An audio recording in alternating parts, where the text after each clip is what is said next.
వాసుదేవాయ దేవకీ నందనాయ చ నందగోపకుమారాయ గోవిందాయ నమో నమః. కృష్ణాయ యాదవేంద్రాయ జ్ఞానముద్రాయ యోగినే నాథాయ రుక్మిణీశాయ నమో వేదాంతవేదినే. గురుర్బ్రహ్మ గురుర్విష్ణుః గురుర్దేవో మహేశ్వరః గురుస్సాక్షాత్ పరం బ్రహ్మ తస్మై శ్రీ గురవే నమః. అజ్ఞానాం జాహ్నవీతీర్థం విద్యాతీర్థం వివేకినాం సర్వేషాం సుఖదం తీర్థం భారతీతీర్థమాశ్రయే. విద్యా వినయ సంపన్నం వీతరాగం వివేకినం వందే వేదాంత తత్వజ్ఞం విధుశేఖర భారతీ. అకారాది క్షకారాంత వర్ణావయవశారిణీ వీణా పుస్తకహస్తావ్యాత్ ప్రణో దేవీ సరస్వతీ. యా వర్ణపదవాక్యార్థ గద్యపద్యస్వరూపిణీ వాచి నర్తయతు క్షిప్రం మేధాం దేవీ సరస్వతి.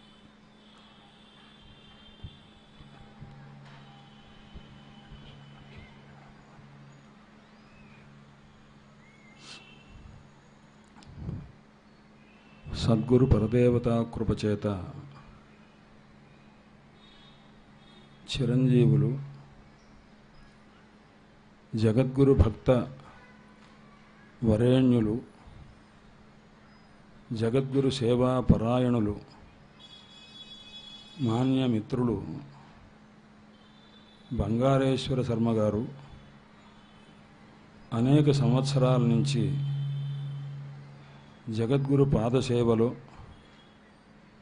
వారి వాక్సుధలో పరిపూతులై వారి ఆజ్ఞ భగవదాజ్ఞ శారదాంబ యొక్క ఆజ్ఞగా భావించి వారు నిర్ణయించిన రీతిలో భగవత్పాద శంకరుల యొక్క త్రివిధ అర్చన, కాయికమైనటువంటి పూజ, వాచికమైనటువంటి పూజ, ధ్యానరూపమైన పూజ, ఈ మూడు రకాలైన పూజల్ని కూడాను చేయిస్తూ ఏకః స్వాదు నభుంజీత, రుచికరమైనటువంటి ఒక పదార్థం ఒంటరిగా కూర్చొని తలుపులేసుకొని తినకూడదు, రుచికరమైన పదార్థం 10 మందికి పంచాలి అని మామూలుగా ఒక మధురమైన పదార్థం గురించే చెప్తే, అట్టిది భగవత్పాదుల యొక్క దివ్యమైనటువంటి చరిత్ర కానీ వారి యొక్క ఆరాధన కానీ మొదలైనటువంటివన్నీ కూడా తనకు సంబంధించిన జగద్గురు భక్త సంఘం కానీ ఇతర ఆధ్యాత్మిక తత్వం చింతగలిగినటువంటి సంఘం కానీ వారందరినీ కలుపుకొని ఈ వేదిక కానీ మరొక చోట కానీ అనేక సభలు చేశారు. 2-3 సార్లు నేను కూడా పాల్గొనేటటువంటి అవకాశం కూడా నాకు ఇచ్చారు. అలాంటి దానివల్ల ప్రయోజనం ఏమిటి అంటే గురుభక్తి కలగటమే ప్రయోజనం. భక్తికి వల్ల ప్రయోజనం ఏమిటి అని అడగవద్దు. కొన్నిటి వల్ల ప్రయోజనాన్ని ఆశించకూడదు, కొన్నిట్లో కారణాన్ని వెతకకూడదు. ఎందుకంటే ఇప్పుడు ఎవరన్నా ఒకరు నవ్వితే అక్కడ నవ్వినందువల్ల నీకు ప్రయోజనం ఏమిటి అని అడగరు. ఎందుకు నవ్వావు అని కారణరూపంగానే ఒక ప్రశ్న అడుగుతారు. అందుచేత ఇది ఎందుకు చేస్తున్నారు అని అడిగితే గురుభక్తి కలిగి ఉండటమే, నిరంతరము జగద్గురుల యొక్క అనుగ్రహం పొందటమే. ఇదే కారణంగా భగవత్పాదుల వారి యొక్క సేవ, సద్గురువుల యొక్క సేవ, జగద్గురువుల యొక్క సేవ అని అనేక మంది వక్తలను పిలిచి వారి చేత మంచి మాటలు చెప్పించి దానిలో ఉన్నటువంటి సారాన్ని గ్రహించి భగవత్పాదుల యందు భక్తిని పెంచుకునేట్లుగా భక్త బృందానికి చేస్తున్నారు. అది ఆ వ్యక్తికి మాత్రమే సాధ్యమయ్యేట్లుగా చేశారు. అదంతా కూడా వారికి ఆ శక్తి ఎలా వచ్చిందంటే జగద్గురుల యొక్క కృప. వారి అనుగ్రహం తీసుకొని వచ్చేసరికి ఏదైనా సరే సిద్ధిస్తుంది. వారి యొక్క స్వరూపంలోనే ఆ శక్తి ఉంది. నేను 1974 నుంచి జగద్గురుల యొక్క దర్శనం చేసుకోవటం, తర్వాత కొన్ని సంవత్సరాల తర్వాత 78, 79 నుంచి సభలకు వెళ్ళటం, జగద్గురుల యొక్క అనుగ్రహం పొందడం, అభినవజాతీర్థ మహాస్వామి వారి యొక్క అనుగ్రహాన్ని పొందేటటువంటి అవకాశం కూడా మా తండ్రి గారితో కలిసి వెళ్ళటం వల్ల వారి దగ్గర చదువుకోవటం చేత నాకు లభించింది. ఆ విధంగా జగద్గురుల యొక్క కృపను పొందిన వారిలో నేను కూడా ఒకడిని అని నేను అనుకుంటూ ఉంటాను.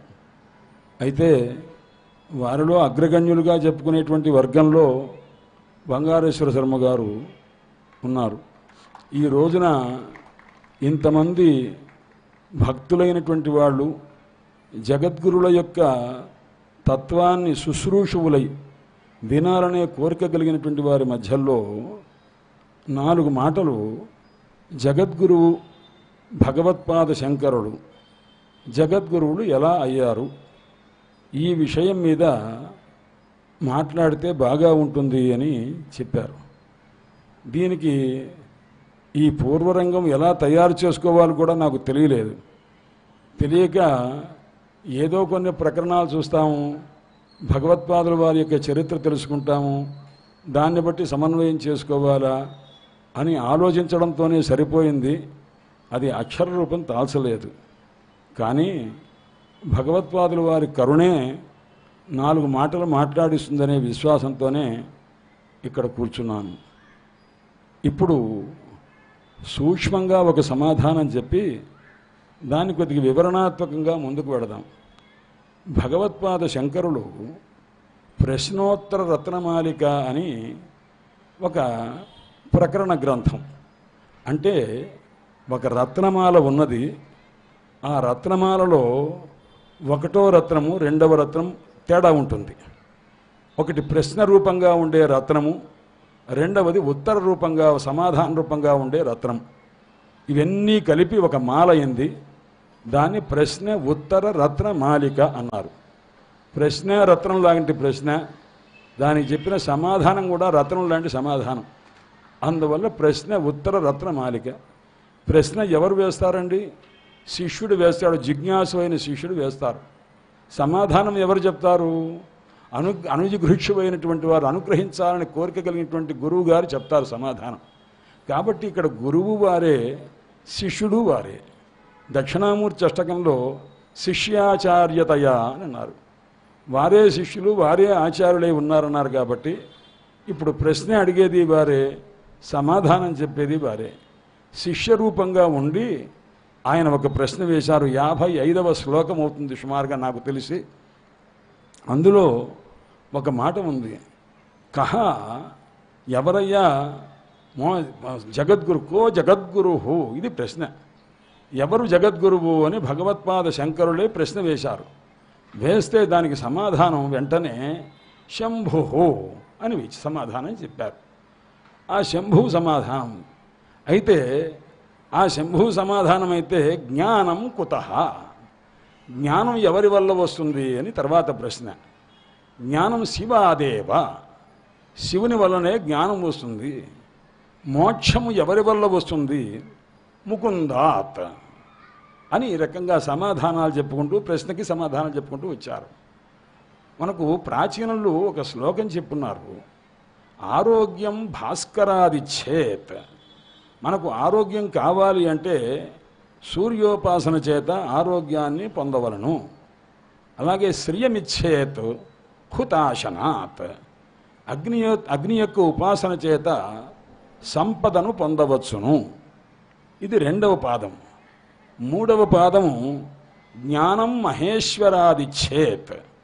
జ్ఞానం పొందాలి అంటే మహేశ్వరుని వల్ల పొందవలే. మహేశ్వర స్వరూపం కూడా మేధాదక్షిణామూర్తి రూపము. అందుచేత జ్ఞానం మహేశ్వరాదిచ్చేత్ మోక్షమిచ్చేత్ జనార్దనాత్. జ్ఞానం వల్ల కలిగేటటువంటి ఏ మోక్షమున్నదో అది జనార్దనుని వల్ల వస్తుంది. జన అనే దానికి పుట్టుక అని, దాని అర్ధన అంటే పోగొట్టేవారని, పుట్టుక లేకుండగా చేసేవారు, మరల జన్మ లేకుండగా చేసేవారు కాబట్టి జనార్దనుని వల్ల మోక్షమును పొందవచ్చు అని. అందువల్ల ఎక్కడైతే జగద్గురు అనగానే వారే చెప్పారు శంభో అని. శం భావయతి ఇది శంభో. గురువు అంటే ఏం చేస్తారు అంటే శిష్యుల యొక్క సుఖాన్ని, వారికి ఏ విధంగా దుఃఖ సంబంధం లేనటువంటి సుఖం కలుగుతుందో అటువంటి దాన్ని భావయతి అంటే ప్రాపయతి, భూప్రాప్తవు అని కూడా ఉన్నది. అంటే దాన్ని పొందింపచేసేవారు. ఆత్మజ్ఞానం కలగటం ద్వారా భక్తులకు, శిష్యులకు, ఆశ్రితులకు మోక్షాన్ని పొందేటటువంటి స్వరూపాన్ని తెలియచేసేవారు. అట్టివారు జగద్గురువు అని అన్నారు. ఆ జగద్గురువు ఎవరు అనేది మనం ఒక్కసారి తలుచుకుంటూ ఉంటే, గురువుల గురించి ఎంతసేపు చెప్పుకుంటూ ఉన్నా మనకు తనివి తీరదు. మనకు ఆ గురువులను ఆశ్రయించాలి, వారి వల్ల మనం కొంత అనుభూతి పొందవలే, వారి మాటలు వినాలి, చరిత్ర తెలుసుకోవాలి. కాబట్టి గురువుల గురించి తెలుసుకోవాలనుకున్నా, గురువుల గురించి మాట్లాడాలి అనుకున్నా గురుతత్వం ఏమిటి అని తెలుసుకోవాలి. భగవత్పాద శంకరులు గురువష్టకము అని 8 శ్లోకములతో గురువు యొక్క స్తోత్రం చేసున్నారు. అది కాకుండా శతశ్లోకి అని ఒక ప్రకరణ గ్రంథం, వేదాంత ప్రకరణ గ్రంథం. భగవత్పాదుల వారి వాంగ్మయం మొత్తం కూడాను ఎన్ని రకాలుగా విభజిస్తారు అంటే ప్రధానంగా 3 భాగాలు చేయవచ్చండి. అది ఏమిటి అంటే 1 భాష్యములు, 2 వేదాంత ప్రకరణ గ్రంథములు, 3 భక్తి ప్రకరణ గ్రంథములు. ఈ రకంగా మనం విభాగం చేసుకుంటే ఉత్తములైనటువంటి వారికి వేదాంత భాష్యములు ఇవన్నీ కూడాను అధ్యేతవ్యములు, అంటే చదవదగినవి, వారు గురువుల దగ్గరికి వెళ్ళి నేర్చుకోదగినవి. దానికంటే ఆ మార్గం పొందడానికి ముందు కొంత ప్రమేయం తెలుసుకోవడం కోసం వేదాంత ప్రకరణాలు తెలుసుకోవాలి. ఇది 2వ తరగతి వారు చేసే పని, అంటే మధ్యమాధికారులు అంటారు. ఇక మామూలు సాధారణమైనటువంటి అస్మదాదులు చేయవలసిన పని ఏమిటి అన్నారు. భక్తి ప్రకరణ గ్రంథాలు అంటే ఇంతకుముందు ఇక్కడ కూర్చొని ఒక హిందీలో ఒక కీర్తన పాడారు. గురువుతో సమానమైన వాళ్ళు ఎవరు లేరు, గురువునే ఈశ్వరుడు అనుకో, గురువుతో సాటి ఎవ్వరూ లేరు అనే భావం వచ్చేట్లుగా ఇంతకుముందు వాళ్ళు గానం చేశారు. ఇదే భావాన్ని అది కూర్చొని వినంగానే నాకు అనిపించినటువంటి ఒక శ్లోకం, శతశ్లోకిలో ఒక శ్లోకం ఉన్నది. అది గురుతత్వాన్ని గురించి చెప్పిన శ్లోకం. ప్రపంచంలో గురువుతో సాటి అయిన వ్యక్తి ఎవరన్నా ఉన్నారా? లేరు. ఎందుకంటే భగవత్పాద శంకరులే ప్రతిజ్ఞ చేశారు. ఏమని? దృష్టాంతో నైవ దృష్టః త్రిభువన జఠరే సద్గురోహో జ్ఞానదాతుః. పదాలు జాగ్రత్తగా చూడండి. దీనికి ఆనందగిరి అని మహానుభావుడు టీక కూడా రాశారు. దృష్టాంతో నైవ దృష్టః. నేను గురువుగారితో సాటి అయిన వ్యక్తి ప్రపంచంలో ఎవరన్నా ఉంటారేమో అని చూశా. ఏ దేవుణ్ణి చూసినా 3 లోకాలు వెతికా, ఒక్క మనుష్యలోకంలో చూడలా, అన్ని లోకాలు వెతికాను. అంటే ఊర్ధ్వలోకం, అధోలోకం, మధ్యలోకం 3 లోకాలు వెతికితే కూడా సద్గురోహ జ్ఞానదాతుః, సద్గురువైనటువంటి మహానుభావుడు ఆయన ఎవరయ్యా అన్నాడు. జ్ఞానదాతుః సద్గురోహో. జ్ఞానం దానం చేసినటువంటి వారు, అధ్యాత్మతత్వాన్ని. మీరు జ్ఞానం అంటే ఏదో తెలియని ఒక వస్తువుని తెలియజేస్తే జ్ఞానం కాదండి. మనం బాలాత్రిపుర సుందరి అమ్మవారి ఉపాసనలో అర్చన చేసిన తర్వాత చిట్ట చివరికి అమ్మవారిని ఒక మాట అడుగుతారు. అమ్మ, నేను కొత్తగా నిన్నేం అడగట్లా, నాకు రూపాయి కావాలని అడగట్లేదు, పాపాయి కావాలని అడగట్లా, ఏమి అడగట్లా, నా స్వరూపం నాకు ఇచ్చేసేయి, నాకు ఇంకేం అక్కర్లేదమ్మా అన్నమాట. నా స్వరూపం అంటే ఏమిటి? నా ఆత్మస్వరూపం నాకు ఇచ్చే, నాకు ఆత్మజ్ఞానం కలిగించు, ఇది అర్థం అనమాట. ఒక్కటి కొత్తగా అడిగితే నువ్వేమన్నా సరే నేను పడతా, నాకు ఏం అక్కర్లేదు తల్లి, మత్స్వరూపం దేహిమే మహ్యం, నా స్వరూపమే నాకు ఇవ్వవలసింది. కాబట్టి త్రిపుర సుందరి నిన్ను అడిగేది ఇదేనమ్మా అని అన్నారన్నమాట. అందువల్ల సద్గురు అని ఎప్పుడైతే మీరు అన్నారో, గురువు అనే శబ్దమునకు అర్థం ఏమిటి అని అడిగాం. గకార సిద్ధిద ప్రోక్త, గకారమునకు సిద్ధినిచ్చునట్టిది అని చెప్తారు. రేఫ పాపస్య దాహక, గురువులో గకారమునకు గ్ అని గకారమునకు అర్థం ఏమిటి అంటే సిద్ధిని కలగజేయునది అని అర్థం. గురువులో ర్ అని హల్లుంది కదా, దానికి అర్థం ఏమిటి అన్నారు అంటే రేఫ పాపస్య దాహక, పాపాన్ని పోగొట్టేది అని అర్థం. ఈ ఉకార శంభురవ్యక్త, ఊ అనేదానికి ఉమేష అని చెప్తారు. ఊ అనేదానికి అవ్యక్త మాయాతీతమైనటువంటి పరమేశ్వరుడు అని అర్థం. త్రితయాత్మ గురుఃపర, ఒక్కొక్క అక్షరాన్ని ఒక్కొక్క దేవతా స్వరూపమైతే ఈ అక్షరములన్నింటి చేత చెప్పబడేటటువంటి ఏ గురువు ఉన్నారో ఈ మూడు అవతారముల యొక్క ఒక సమష్టి రూపంగా గురువును భావన చేయాలి. అందుచేత గురువుతో సాటి అయినటువంటి వారు ఎవరన్నా ఉన్నారా? శంభుస్వరూపము, అలాగే గణేశ స్వరూపము, పాపదాహకమైనటువంటి అగ్నిస్వరూపము, ఈ మూడింటి యొక్క కలయిక గురుస్వరూపంలో ఉన్నది. అందువల్ల దృష్టాంతో నైవ దృష్ట, నేను గురువుతో సాటి అయినటువంటి ఉదాహరణ నేను ప్రపంచంలో ఎన్ని వెతికినా లేనే లేదు అని భగవత్పాద శంకరులు మొట్టమొదట ప్రతిజ్ఞ చేశారు. ఇంత లోపల శిష్యుడు వచ్చి ఒక ప్రశ్న వేశాడు. గురువుగారు ఒక ప్రశ్న, అసలు మీరు ఈ గురువు అన్నవాడు ఏం చేస్తాడో చెప్పండి, దానికి ఉదాహరణ ఉందో లేదో నేను ప్రయత్నం చేస్తాను అన్నాడు శిష్యుడు వచ్చి. అనేసరికి, నాయన గురువు అన్నవాడు స్థూలంగా నీకు ఒక విషయం చెప్తాను. ప్రపంచంలో ఎందుకు పనికిరానివాడు, ఏ రకమైన విలువ లేనివాడు, నిరక్షర కుక్షి అయిన వాడు ఎవడైతే ఉన్నాడో వాడిని ఎవ్వరూ ఆదరించట్ల, అందరూ విడిచిపెట్టేశారు. అలాంటి వాడిని గురువు చేరదీసి వాడికి అక్షర భిక్ష పెట్టి మంత్రోపదేశం చేసి చాలా గొప్ప ఉపాసకుడుగా చేశారు. భాగవత వ్యాఖ్యానం రాసిన శ్రీధరస్వామి వారు ఎందుకు పనికిరాని అమాయకంగా ఉంటే ఒక నృసింహోపాసకుడు ఉపదేశం చేస్తే ఆ నృసింహ మంత్ర అనుష్ఠానం చేత ఆయన ఎలాంటి వారయ్యారయ్యా అన్నారు. భాగవతం తెలిస్తే ప్రపంచం మొత్తానికి అంతా వెతికితే ఎంతమందికి తెలుసయ్యా అన్నారు. ముగ్గురికి తెలుసని గట్టిగా చెప్పవచ్చండి అన్నారు. నాలుగో వ్యక్తి చెప్పడానికి అవకాశం లేదండి. ఎవరికి తెలుసు అన్నారు. వ్రాసినటువంటి వేదవ్యాసుల వారికి భాగవతం తెలుసు. వారికంటే కూడా వారి కుమారుడైనటువంటి సుఖయోగింద్రుల వారికి చాలా బాగా తెలుసు. వారికంటే కూడా వారి దగ్గర విన్న పరీక్షణ్ మహారాజుకి తెలుసునా అన్నారు. అది గట్టిగా చెప్పలేమండి అని ఆయన కాస్త పక్కన పెట్టేశారు.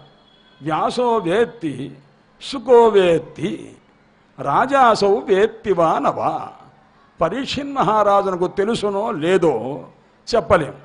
శ్రీధర సకలం వేత్తి, శ్రీధరస్వామి వారికి మొత్తం తెలుసు. ఎందుకయ్యా అన్నారు అంటే వేదవ్యాసుల వారు వ్రాసినంత, సుఖయోగేంద్రుల వారు పరీక్షిత్తునకు చెప్పినంత మొత్తం తెలుసు ఈయనకి. ఎందుకయ్యా? శ్రీ నృసింహ ప్రసాదత, నృసింహస్వామి అనుగ్రహం చేత. ఇది కాక శ్రీధరస్వామి వారి గురువు పేరు నృసింహ అని అంటారన్నమాట. ఆ నృసింహ రూపమైనటువంటి గురువు యొక్క అనుగ్రహం చేత. అంటే ఇప్పుడు ఎందుకు చెప్తున్నానంటే, ముల్లోకాల్లో గురువుతో సాటి ఎవ్వరూ లేరు అంటే శిష్యుడు అడిగిన మాట, అసలు గురువు ఏం చేస్తాడో చెప్పండి. విలువలేని వాడిని విలువైన వాడిగా చేస్తారని కదా మీరు అన్నది. కాబట్టి దీనికి ఏదో మీరు మూడు లోకాల్లో లేరు అని పెద్దగా చెప్పక్కర్లేదు. గురువుగారు నేను ఒక మాట చెప్తా, ప్రపంచంలో ఎందుకు పనికిరాదని ఒక తుప్పు పట్టినటువంటి ఒక గమేళానో అలాంటిది ఏదో ఒక వస్తువు ఉంటే దాన్ని ఎవ్వరూ దాని దగ్గర జోలికి వెళ్ళాలి. ఎందుకంటే అది ముట్టుకుంటే అది గుచ్చుకుంటుందేమో అని అవతల పారేశారు. అది పారేస్తే ఒక పరుసవేది అని ఒక లతం ఉన్నది. దాని పరుస అనే దానికి సంస్కృతంలో స్పర్శ అంటారు. దాని లత అంటారు. వేది అంటే విద్య అని, స్పర్శ విద్య అని ఒక విద్య ఉన్నది. అది ఒక లతయందు ఆవాహన చేసి పెడితే ఆ లతయందు ఒక స్పర్శ విద్య యొక్క శక్తి ఉంటుంది. ఏమిటా స్పర్శ విద్య అంటే, బంగారం తప్ప ఇంకా ఏ లోహాన్ని ముట్టుకున్నా ఆ లోహం వల్ల బంగారం అయిపోతుంది. అది ఆ లతకున్న శక్తి.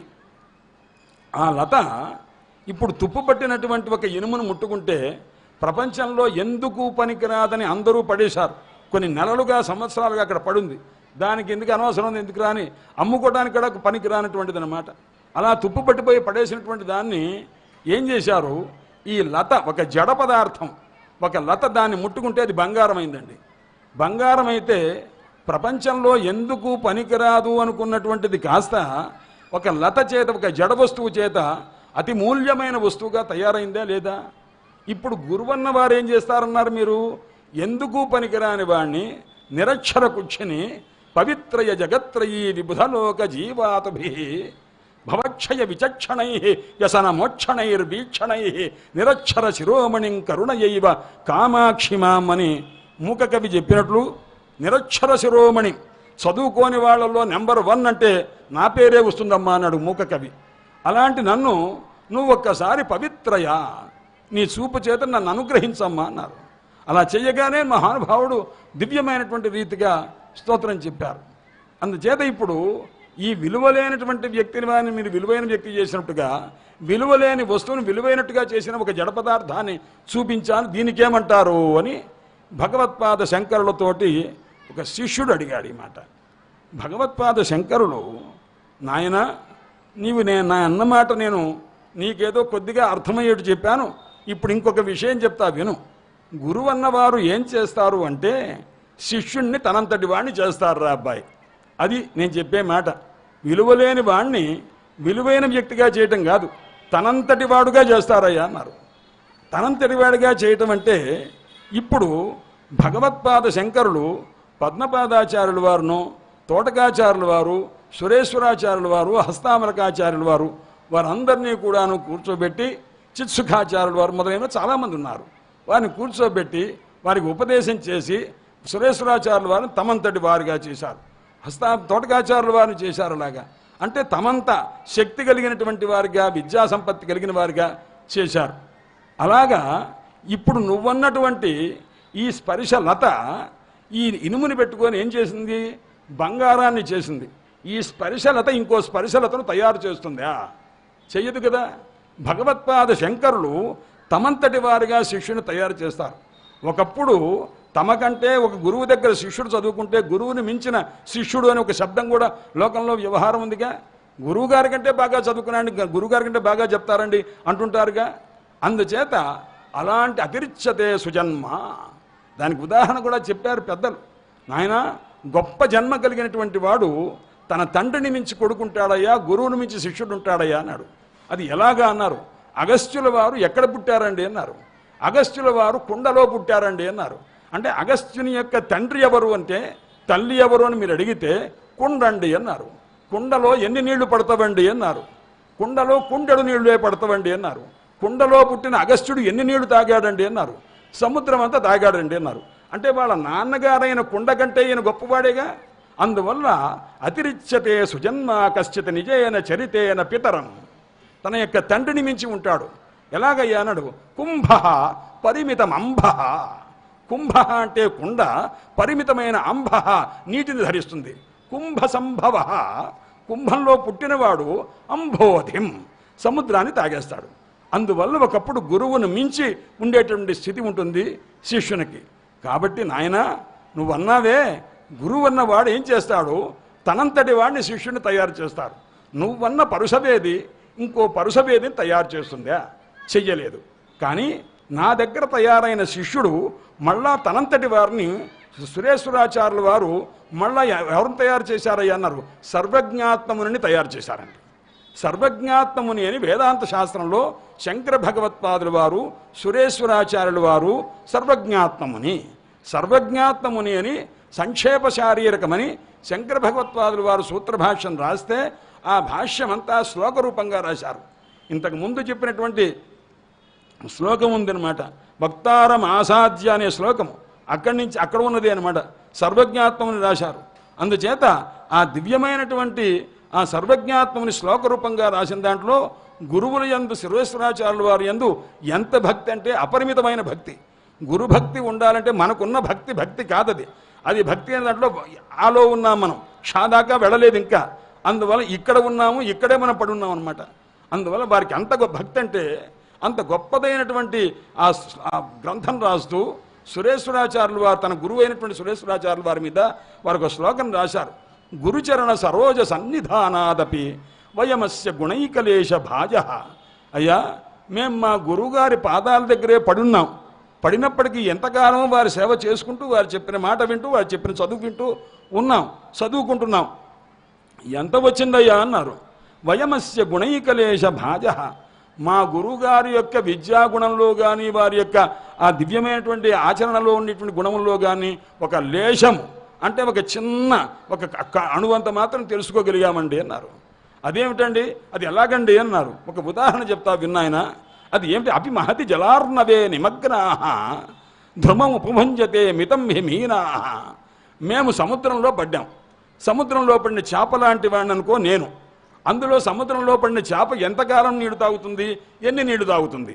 ఎన్ని నీళ్లున్నా కానీ తాగేదంతా అన్నాడు కొద్దిగా ఒక చుక్క నీళ్లు తాగుతుంది. అట్లా అట్లా ఈత కొట్టుకుంటూ కాలక్షేపం చేస్తుంది. కాబట్టి అభిమహతి జలార్ణవే నిమగ్నాః. మా గురువులు సముద్రం అనుకో, నేను చేప అనుకో. చేప ఎంత నీరు తాగుతుందయ్యా అన్నాడు. పరిమితంగా కొద్దిగా తాగి ఎట్లా కాలక్షేపం చేస్తుంటుంది. అలాగే మా గురువుగారు ఒక సముద్రం అంతా దివ్యమైన జ్ఞానపూర్ణ స్వరూపమైతే అందులో ఒక బిందువులాగా మాత్రమే తీసుకొని మేము కాలక్షేపం చేస్తున్నాం. ఇది సురేశ్వరాచార్యుల వారి మీద ఉన్నటువంటి భక్తి, సర్వజ్ఞాత్మ మునికి. అందువల్ల గురువు యందు భక్తి ఎలా ఉండాలి అనేది భగవత్పాద శంకరుడు శ్లోకాన్ని బట్టి మనం గ్రహించవచ్చునండి. అందుచేత నాయన గురువన్నవాడు ఏం చేస్తాడు? శిష్యుణ్ణి జ్ఞానదానం చేత తనంతటి వాణ్ణి చేస్తారు. అది ఎలా ఉంటుందయ్యా అన్నాడు. నిరుపమ, సాటిలేని రీతిగా అలౌకికము, లౌకికమే కాదు అలౌకికమైనటువంటి స్వరూపంలో కూడాను ఆ రకంగా చేస్తారు అని శ్లోకం. దృష్టాంతో నైవ దృష్ట త్రిభువన జఠరే సద్గురోహో జ్ఞానదాతు. జ్ఞానదానం చేసే గురువుతో సాటి లేడు అంటే ప్రశ్న వేశారు. స్పర్శశ్చే తత్ర కల్ప్య. స్పర్శలత ఉంది కదా అంటే సనయతి యదోహో స్వర్ణతామశ్మశారం. అయ్యో, అది ఇనుమును కాస్త బంగారం చేస్తుంది కదండి అన్నాడు. అంటే ఇప్పుడు భగవత్పాద శంకరున్నారు నా స్పర్శత్వం. పిచ్చివాడా, అది స్పర్శ లత ఇంకో స్పర్శలతను తయారు చేస్తుంది అన్నారు. తయారు చేయలేదు. ఇంకొక మాట కూడా చెప్తున్నా. ఇప్పుడు నువ్వు ఏ స్పర్శలతతోటి నువ్వు ఇనుముని బంగారం చేశావో, పోనీ ఆ బంగారం వెళ్ళి ఇంకో ఇనుముని ముట్టుకుంటే బంగారం అవుతుందా? అది చూడు, అది లేదు. అంటే దాంతో అక్కడి వరకు ఆగిపోతుంది అది. అందువల్ల దానివల్ల మళ్ళా ఈ స్పర్శలత వెళ్ళి ఇంకో ఇనుముని ముట్టుకోవలసిందే తప్ప ఈ ఇనుము ఈ స్పర్శలత ముట్టుకున్నటువంటి ఇనుము వల్ల అయిన బంగారం ఇంకో బంగారాన్ని తయారు చేయలేదు. ఈ స్పర్శలత ఇంకో స్పర్శలతను తయారు చేయలేదు. కానీ మనకు అప్పటి నుంచి ఇప్పటిదాకా అద్వైత విద్యా సంప్రదాయంలో భగవత్పాద శంకరుల యొక్క సిద్ధాంతాన్ని గ్రహించినటువంటి సాంప్రదాయికమైన విద్యను అధ్యయనం చేసినటువంటి మహామనీషులందరూ భగవత్పాద శంకరుల యొక్క హృదయాన్ని ఆవిష్కరించే వ్యాఖ్యానాలు గురువుల దగ్గర చదువుకొని భగవత్పాదుల వారి యొక్క వాక్యమునకు ఇదర్థమని చదివి అది నిరంతరము చదువుకోవడం చేత ఆ విద్య అప్పటి నుంచి ఇప్పటిదాకా అవిచ్ఛిన్నంగా ఉండటానికి గల కారణము శైష్యోపాధ్యాయిక సంబంధము. ఒక శిష్యుడు, ఒక ఉపాధ్యాయుడు నిరపేక్షగా చెప్పడం అన్నమాట. నిరపేక్షగా శ్రద్ధగా వినటం. ఇది చదివితే ఏమవుతున్నాడు? చదివితే చదువు వస్తుంది. ఇదే మాట పెద్దలు చెప్పారు మాకు. చదివితే ఉద్యోగం వస్తుంది, వివాహం అవుతుంది, ఈ మాటలు లేవండి. చదువు వల్ల ఏమొస్తున్నాడు? చదువు రావటమే ప్రయోజనం, ఇంతకంటే ఏం లేదు నాయన.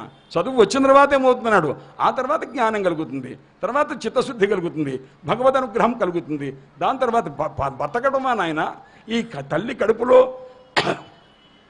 ఇరుకైన ప్రదేశంలోనే 9 మాసాలు అంటే 6 మాసాలు 5 మాసాల పాటు ఇరుక్కుంటూ ప్రాణధారణ చేసిన తర్వాతనే మనం అంత ఇరుకైన ప్రదేశంలో మనకు బ్రతుకునిచ్చి బ్రతకడానికి అవకాశం ఇచ్చిన భగవంతుడు విశాలమైన ప్రపంచంలోకి ఈడ్చిపడేసిన తర్వాత నాయన మనకు ఆయన రక్షించకుండా ఆయన ఏమన్నా అదృశ్యమైపోతాడా? యో మే గర్భగతస్యాపి వృత్తిం కల్పితవాన్ ప్రభు. భారతంలో చెప్తారు, తల్లి కడుపులో ఉండంగానే నాకు వృత్తి కల్పన చేసినవాడు, ఆహార కల్పన చేసినవాడు, శేషవృత్తి విధానే మిగతా బతికిన తర్వాత నేను బయటకు వచ్చిన తర్వాత నాకు వృత్తిని చేయకుండా ఆయన ఏమన్నా పారిపోతాడా? అది అయ్యే పని కాదు సుమా ఆయనకి అని చెప్పన్నారు. అంత ధైర్యంతో ఉన్నారన్నమాట.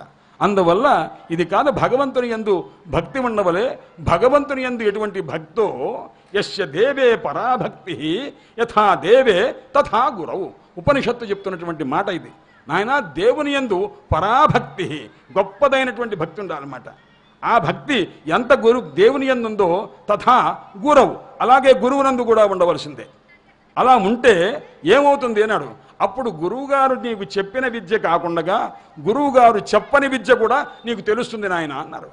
యస్య దేవే పరాభక్తి యథా దేవే తథా గురవు తస్యైతే కథితాహ్యర్థా తస్యైతే అకథితాహ్యర్థా. ఆ ఏతేన తర్వాత ఆ పెట్టుకోవచ్చు అన్నమాట. ఆ పెట్టుకోకుండా ఉంటే కథితాహ్యర్థా. దేవుని యందు యస్య దేవే అపరాభక్తి యస్య దేవే పరాభక్తి, దేవుని యందు రెండో రకం భక్తి ఉందనుకోండి, అలాంటి భక్తే గురువు మీద ఉందనుకోండి, అప్పుడు గురువు గారు చెప్పినవే నీకు అర్థమవుతుంది. గురువునందు దేవుని యందు గొప్ప భక్తి ఉండి అంత భక్తి గురువుని యందు కూడా ఉందనుకోండి, అప్పుడు గురువు గారు చెప్పనివి కూడా తెలుస్తాయి అన్నమాట. ఒక చిన్న అనుభవం. నేను చిన్నప్పుడు సుమారు నాకు 15 సంవత్సరముల వయసులో బాపట్లకు వెళ్ళా. మా అన్నగారు అక్కడ ఉద్యోగం చేస్తున్నారు వేద పాఠశాలలో. ఆ ఊరిలో వ్యాకరణ పండితులు ఒక ఆయన ఉన్నారు. ఆయన పేరు శ్రీనివాసాచార్యులు వారని చెప్పి, ఆయనకి స్థానాచార్యులు వారని పేరు. ఆయన పెద్ద పౌరాణికులు. భావనారాయణ స్వామి గుళ్ళో అంతకుముందు ఒక 36-40 సంవత్సరముల దాకా వరుసగా 40 సంవత్సరాలు భావనారాయణ స్వామి గుళ్ళో కూర్చొని ఆయన రోజు పురాణ ప్రవచనం చేస్తుండేవారు. వచ్చేవాళ్ళు 40 మందో 50 మందో ఎంతమందో కొంతమంది వస్తుండేవాళ్ళు. వచ్చిన తర్వాత చివరిలో అప్పుడప్పుడు ఎవరన్నా ప్రశ్న అడుగుతుంటే చివరిలో మధ్యలో ప్రశ్న అడగకూడదు, అందుకు చివరిలో అడుగుతుంటే వారు సమాధానం చెప్తుండేవారు. ఇలా అనేక పురాణాలు చెప్తూ ఉండగా ఒక రోజున ఒక సామాన్యమైన లౌకిక వ్యక్తి వచ్చి, గురువుగారు పురాణాల్లో ఎక్కడైనా సరే వేదవ్యాసుల వారు ఆప్తికము పెట్టవలే అని ఎక్కడన్నా చెప్పారా అని అడిగారు. ఇప్పుడు మనం ఠక్కున అడిగితే దీని సమాధానం లేదండి నాకు తెలియదండి అంటే ఓహో చెప్పలేదు కాబట్టి మానేయచ్చు అనుకోవచ్చు. కానీ అలా కాదు, చెప్పారా అని ఒక ప్రశ్న వేశారు. ప్రశ్న వేస్తే చెప్పారు నాయన, ఎక్కడ చెప్పారండి అన్నారు. ఆయనకి గుర్తు రాలేదు. ఎక్కడో చెప్పడం మాత్రం చెప్పారు, నేను తర్వాత చెప్తానులే అన్నారు. ఆయన మళ్ళా విసిగించాడు. ఎందుకంటే ఆయన ఎప్పుడైతే ఆలోచించారో ఇదేదో చాలా గట్టి ప్రశ్న కదా అని చెప్పి ఆయన పదే అడిగారు. ఏ పురాణంలో చెప్పారు, ఎక్కడ చెప్పారు, ఏమిటన్నారు. మిగతా శ్రోతలు కేకలేశారు. చెప్పారన్నారు కదా, నువ్వు విను, ఎప్పుడో తర్వాత చెప్తారులే అన్నారు. అంటే ఆయన కూడా కొద్దిగా కోపం వచ్చిన ఆయన, చెప్పారు నాకు తెలుసు, నువ్వు మాట్లాడకుండా ఊరుకో అన్నారు. ఆయన కొద్దిగా కోపం వచ్చేసరికి మిగతా వాళ్ళు కేకలేశారు, ఆయన ఆపేశారు. కానీ ఎక్కడ చెప్పారు అనేది కూడా ఈయన చెప్పలేకపోతే ఆ రోజును చాలా బాధపడ్డారు. అయితే ఆయన పెద్ద గ్రంథాలయం అంతా ఉంది. చూసి అన్ని పుస్తకాలు ఎక్కడైతే వ్యాస పురాణంలో ఆ అష్టాదశ పురాణాల్లో ఉన్నటువంటి విశేష సూచిక అంతా చూశారు. ఎక్కడన్నా దొరుకుతుందేమో అని చూశారు, దొరకలేదు. రాత్రి 2 దాకా వెతికి ఒక సామాన్యుడు అడిగిన ప్రశ్నకి నేను సమాధానం చెప్పబోతే ఎలాగా అని ఆయన పట్టుదల కలిగి చూస్తే ఆయనకి దొరక్కపోయేసరికి ఇదే మా గురువుగారు ఉంటే టక్కుని చెప్పేవారు, నాకు ఆ అదృష్టం లేదే అని ఆ గురువుగారు అప్పటికి చాలా కాలం క్రితమే వెళ్ళిపోయినారు. ఆయన భౌతికంగా లేరు. ఆయన తలుచుకుంటూ పడుకున్నారు. పడుకుంటే తెల్లవారుజామున వారి గురువుగారు ప్రత్యక్షమై స్వప్నంలో, నాయనా శ్రీనివాస లే, విష్ణుధర్మోత్తర పురాణంలో ఫలానా అధ్యాయంలో ఉన్న 2 శ్లోకాలు కూడా అతనికి చెప్పు నాయన, ఆ అర్థాన్ని సూచిస్తున్నవని చెప్పు అని అన్నారు. అనంగానే వెంటనే ఆయన నిద్రలోంచి ఠక్కున మేలుకొని ఆ పుస్తకం తీసి చూస్తే ఆ 2 శ్లోకాలు దాంట్లో ఉన్నవి. ఆ ఉండేసరికి అది వెంటనే రాసేసుకొని జాగ్రత్తగా పెట్టుకొని మర్నాడు ఎప్పుడెప్పుడు సాయంకాలం 6 అవుతుంది అని ఆయన నిరీక్షిస్తూ ఉన్నారు. ఎందుకంటే గురుదర్శనం అయింది స్వప్నంలో. నాకు గురుదర్శనం కొన్ని సంవత్సరాలుగా ఆ గురుదర్శనం అయ్యేట్టు చేశాడు ఆ సామాన్యుడి యొక్క ప్రశ్న అటువంటిదైంది. అందువల్ల అతనితో ఎప్పుడు చూద్దామా అని ప్రయత్నం. ఆ 2 శ్లోకాలు చెప్పాలి, మా గురువుగారు చెప్పారయ్యా అని చెప్పుకోవాలి. అందుకోసం సాయంత్రం దాకా నిరీక్షించి అతను వచ్చాడా లేదా అంటే ఆ రోజు కొద్దిగా ఆలస్యంగా వచ్చాడు, ముందు రోజు కేకలేశారు కాబట్టి. అందుకోసం వచ్చేసరికి నాయన వచ్చావా, మహానుభావ రావయ్యా అని చెప్పి అతనికి ఒక పండిచ్చి, నీ వల్ల మా గురువుగారు నాకు సాక్షాత్కరించారు స్వప్నంలోనూ, కాబట్టి నువ్వు అన్న శ్లోకాలు ఇవి నాయన అని చెప్పి ఆ 2 శ్లోకాలు చెప్తే నమస్కారం చేసి అమాయకంగా వెళ్ళిపోయాడు అతను. కానీ గురువన్నటువంటి వారు కథిత అకథిత, గురువుల యందు అచంచలమైన భక్తి కలిగి ఉండడం చేత ఆ గురువులు ఆయనకి ప్రత్యక్షమయ్యి యస్య దేవే పరాభక్తి, గొప్ప భక్తి ఉండటం చేత, అంత భక్తి గురువుల యందు ఉండటం చేత ఆ గురువులు చెప్పినది చెప్పనది అన్నీ కూడాను స్ఫురించేట్టు చేస్తారు. తస్యైతే కథితాః అకథితాహ్యర్థాః ప్రకాశంతే మహాత్మనః. అందుచేత అటువంటి స్థితి దేనివల్ల కలుగుతుందయ్యా అంటే గురుభక్తి వల్ల కలుగుతుంది. ఆ గురువులు ఏం చెప్పారయ్యా అన్నారు. ఇప్పుడు మనం అనుకుంటున్నాం చూచారా అండి, నాయన జగద్గురువులు వారి యొక్క వాంగ్మయం అంతా వారు అనుగ్రహించిన వాంగ్మయము, వారి యొక్క ఆచరణ, వారి యొక్క ఉపదేశము ఏ రకంగా చేశారు, వారి స్వరూపం ఏమిటి, భగవత్పాద శంకరుల యొక్క చరిత్ర చూడండి ఏ రకంగా ఉంటుంది. ఇప్పుడు ఈ స్పర్శశ్చే తత్ర కల్ప్య అన్నప్పుడు మా తండ్రి గారు ఒక ఉపాఖ్యానం చెప్పారు. అది ప్రాచీన కాలంలో సూత్రభాష్యం యొక్క ఉపోద్ఘాతంలో వ్రాసినటువంటి మాట. ఆయన ఈ స్పర్శలతకి అంత శక్తి ఎలా వచ్చింది అన్నారు. ఒకప్పుడు భగవత్పాద శంకరులు సన్యాసం తీసుకున్న తర్వాత సంచారం చేస్తూ ఉంటే ఒక చోట ఒక అడవి ప్రాంతంలో వెడుతూ ఉంటే ఒక కళ్ళు గీసేటటువంటి ఒక కార్మికుడు కనిపించాడు. కళ్ళు గీత కార్మికులు అంటున్న కళ్ళు తీసేటువంటి వాడు అనమాట. అతను ముసలివాడు. అతను ఏం చేస్తున్నాడంటే ఒక కర్ర తీసుకొని ఆ కర్రతోటి తాడి చెట్టుని ఇట్లా ముట్టుకుంటే, ముసలివాడు కాబట్టి ఎక్కలేడు, ఆ కర్రతోటి ఆ తాడి చెట్టుని ఇట్లా ముట్టుకోగానే తాడి చెట్టు వంగేది. వంగగానే దానికి ఏదో గుడ్డ కట్టడం అలా కట్టి ఆ కళ్ళు రావడానికి తగినటువంటి విధానం చేసి దాన్ని మళ్ళీ కర్రతో ఇట్లా ముట్టుకోగానే ఆ చెట్టు కాస్త మళ్ళీ నిలబడేది. ఇలా 2 చెట్లు 3 చెట్లు అలా చేస్తూ ఉంటే భగవత్పాద శంకరులు అలా చూస్తూ ఉన్నారు. ఓహో అని చెప్పి ఒక్కసారి అతని దగ్గరికి వెళ్ళారు. వెళ్ళిన తర్వాత శంకర భగవత్పాదుల వారిని చూచి వాడు దూరంగా నమస్కారం చేశారు. నాయన ఏమిటి అబ్బాయి, నీకేమిటి ఈ శక్తి ఎలా వచ్చింది, ఇలా చెట్టు ముట్టుకోగానే ఆ కర్రతో ముట్టుకోగానే వంగుతున్నదే, అది ఏమిటి అని అన్నారు. స్వామి, నాకు భార్య బిడ్డలు ఉండేవారు, వాళ్ళందరూ కూడా నేను వృద్ధున్నయ్యి ఏమీ చేయట్లేదని చెప్పి నన్ను వదిలిపెట్టేసి నన్ను పోషించడం వాళ్ళకు భారం అనిపించి వాళ్ళు వెళ్ళిపోయారు. నాకు మా తండ్రి గారు చెప్పినటువంటి మాట ఏమిటంటే, నాయన మనకు ఏదైతే ఆనువంశికంగా వచ్చిందో ఆ ధర్మాన్ని ఆచరిస్తూ ఉండు, అనవసరమైన దానికి పోకురా అని చెప్పి అన్నారు. అందువల్ల మా తండ్రి తాతలు ఏది చేశారో అదే వృత్తిలో నేనున్నాను. మన సంతకం మనం పెట్టుకోవాలి, మన సంతకం పెట్టుకోకపోయినా పర్వాలేదు, ఫోర్జరీ సంతకం మాత్రం చెయ్యొద్దు. అదేనమాట స్వధర్మే నిధనం శ్రేయ పరధర్మో భయావహ. అంటే మన ధర్మం మనం ఆచరించాలి, పరధర్మం భయాన్ని కలగజేస్తుంది. దానికి ఉదాహరణ చమత్కారంగా సాధారణంగా చెప్పే మాట, మన సంతకం మనం పెడితే పర్వాలేదు కానీ ఫోర్జరీ చేస్తే అది నేరమై తోసేస్తారు రా నాయన. అందుచేత నీ స్వధర్మానుష్ఠానం చేసుకోవలసిందే అని పెద్దలు చెప్పారు. అందుకోసం ఇదే చేతకాకపోయినా చేసుకుంటూ ఉంటే ఒక సాధువు ఎవరో మహానుభావుడు వచ్చి ఈ కర్ర ఇచ్చిన ఆయన దీంతో ముట్టుకుంటే ఆ తాడి చెట్టును వెక్కక్కర్లేదు, విక్కిపడి తర్వాత ఇబ్బంది పడతావు అని చెప్పి ఇచ్చారండి అన్నారు. భగవత్పాద శంకరులు చూచి నాయన ఆ కర్ర నాకు ఇస్తావుట్రా అబ్బాయి అని అన్నారన్నమాట. అంటే స్వామి నేనేం చేసి నాకు ఇదే ఆధారము, పోనీ మీరు అడిగారు తీసేసుకోండి అని ఇచ్చారన్నమాట. ఇచ్చేసరికి ఆ కర్ర తీసుకుని శంకర భగవత్పాదుల వారు మళ్ళీ అతనికి ఇచ్చి ఆయన ఇదిగో తీసుకోరా నువ్వు ఉపయోగించుకో అన్నారు. అంటే ఇప్పుడు ఆ కర్రకున్నటువంటి శక్తి ఏమిటి అంటే ఇది స్పర్శలత అయిందనమాట. అంటే దీంతో నువ్వు ఇనుము, ఇత్తడి, రాగి ఏదైనా సరే బంగారం తప్ప ఏ లోహాన్ని ముట్టుకున్నా అది బంగారం అయిపోతుంది.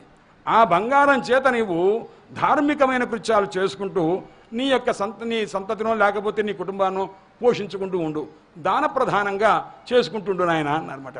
అనుకునేసరికి తర్వాత వెంటనే అదే రీతిగా అతను అనేక గొప్ప ధనాన్ని సంపాదించి ఆ ధనం చేత అనేక దేవాలయాలు ఇలాంటి సత్రాలను కూడా కట్టించి ధన్యుడై కృతార్థుడయ్యాడు అని భగవత్పాదుల వారి చరిత్ర సంగ్రహాల్లో అనేక గ్రంథాల్లో ఒక గ్రంథంలో ఈ విషయం ఉన్నదని చెప్తున్నారన్నమాట.